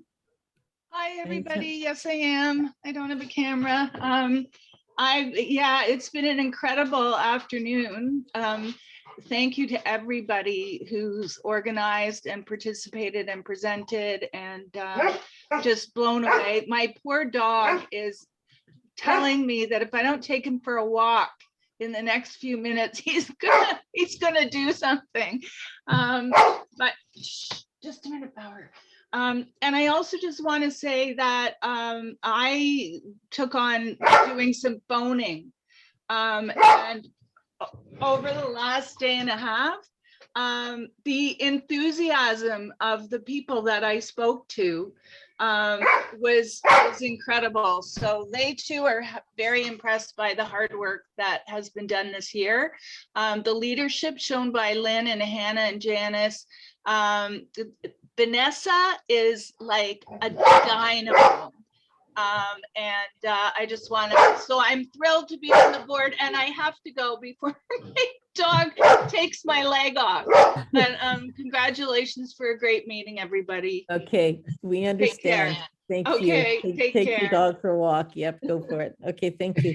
So I think Bridget, you are maybe the last person that I haven't called on who didn't already speak earlier in the meeting. Okay, so Bridget, your turn to speak a little bit about New Brunswick and about staying on the board. Okay. New Brunswick is sort of in a holding pattern where we're a largely older demographic. It was wonderful seeing the young women today on this meeting. Very encouraging. I think the ones that are still here are still interested. It's just with COVID and our demographic, meeting in person hasn't really been possible. We were going to have one summer meeting, but I'm glad we didn't, because it ushered in a change from New Brunswick doing quite well with COVID cases to New Brunswick leading the country in the number of COVID cases per capita briefly. So we're not in a good space there now. I think it's 100 new cases a day. When you consider our population is about 700,000, that's quite high. Anyway, so we haven't met in person, and that used to be the highlight of our organization, and we would choose projects or letter writing or whatever at those meetings. However, I feel if I left the board, I couldn't be replaced, and the group mightn't stay together. So I'm crossing my fingers that the epidemic is not going to, the pandemic is not going to last 2 more years, although it feels as though it's going to. So that's why I'm staying on, to just keep in there. But I'm very impressed by all the stuff that people are doing, and the presentations were great. Vanessa is wonderful. I'm sure Sweden will get great benefit from her. And let's hope we can carry on. Yeah. Okay. Well, thank you, Bridget. I am just going to say that we still have 31 people on, which is fabulous. That's we still have a quorum as far as I can tell. And so having heard from everybody on the board, either during the meeting or just now introducing themselves, can I get a thumbs up from everybody to acclaim the board? That's what we need to do right now. So if you could kind of, that's it. I see some thumbs up on the reaction button. And I see some on the screen. I see you, I think it's Phyllis there. And yeah, other people want to put their thumbs up? Go for it, go for it, go for it. Dale, I can't see your thumb, but it must be there somewhere. There it is. Okay, all right. All I'm seeing are thumbs up by scrolling through. So I think we have our acclamation. So let's express our appreciation both for those board members who we're losing this year and those continuing. So thankful for that effort, and an invitation to everyone to get involved in any of the projects going forward. So thank you, and thank you to Vanessa for holding us all together as coordinator. Thank you. Really have done so very well with us over these last couple of years. So appreciate it.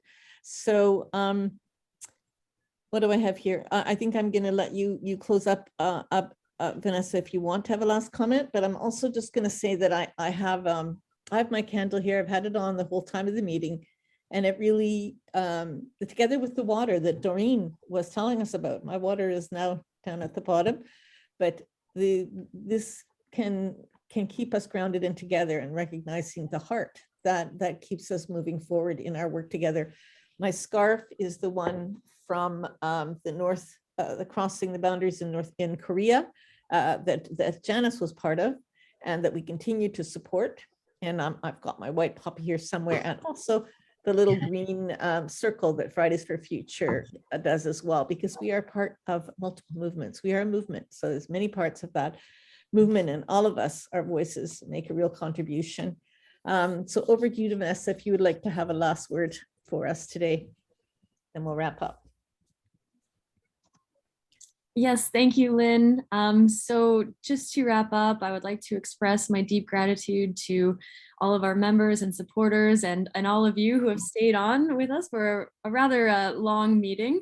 But we are looking to the future, and we are going to want to keep up the momentum that we were able to gain because of the increased hours and from the generous donations, where we were able to hire 3 youth peace campaigners, and also give Tamara a little bit of paid work for all of her research that she does for BOW. It was the least we can do, and that was thanks to a generous donor. So just to wrap up, I would just ask, if you can, we would really appreciate your donations, so that going forward we can keep up this momentum, especially with the No Fighter Jets campaign and the disarmament campaign. And coming up as well, we will be looking at the warships and trying to stop that hundreds and billions of dollars of our public funds going towards more weapons that we believe do not make Canada safer. So we are we're working very hard, and we've got a lot of things in the future that we want to continue working on. So if you are able to, I'll put the link in the chat for a place where you can donate online, and also our mailing address. And you might get a fundraising letter coming to you very shortly, right in time for the giving season. So please keep us in your minds and thoughts. And if you can, donate. And if you haven't already, please like and follow us and share our stories and our actions and our protests, because it really does make a difference to getting our name out there, which will increase members and also donations with that as well, because we are membership based. So we rely on our members and people like you to renew, to keep us going. So thank you so much for your support. It's been such an incredible year. I've learned so much in the last year, and thank you for all the support the board members have given, and a special shout out to Tamara. I know she had to leave, but she is a powerhouse and just a wealth of information. So we are, supporting people that are passionate like Tamara, and she is supporting us quite a bit. And so we want to raise those voices, such as Tamara's and people on this call, so that they are empowered, and we can have more feminist voices and perspectives on peace and security issues. So thank you, everyone. It's been such a great meeting. The speakers were incredible. I'm just really thankful to have everyone here. Yep. And I'll just give one more thank you, and that is for the people who phoned for today. That helped to get the invitation out to so many people who joined us, to everyone who came today and stayed on for our AGM, and everyone has contributed in so many ways. So thank you all. And let's have a round of applause for all of us. Okay, so for all of us, we're hanging in there and being present, because really we're making that difference by doing so. Thank you very much. I have my little candle here. I'm going to blow it out in a minute to mark the end of this time with you, which has been very, very special. An amazing program. So goodbye to everyone. Have a good rest of the afternoon and weekend, and we'll continue the work. We'll lobby, we'll demonstrate, we'll make a difference. Thank you. Thank you, Lynn, for your chairing. Lynn. Thank you, Lynn. Thank you. Thank you, Lynn. Thank you. Thank you, everyone. Bye-bye.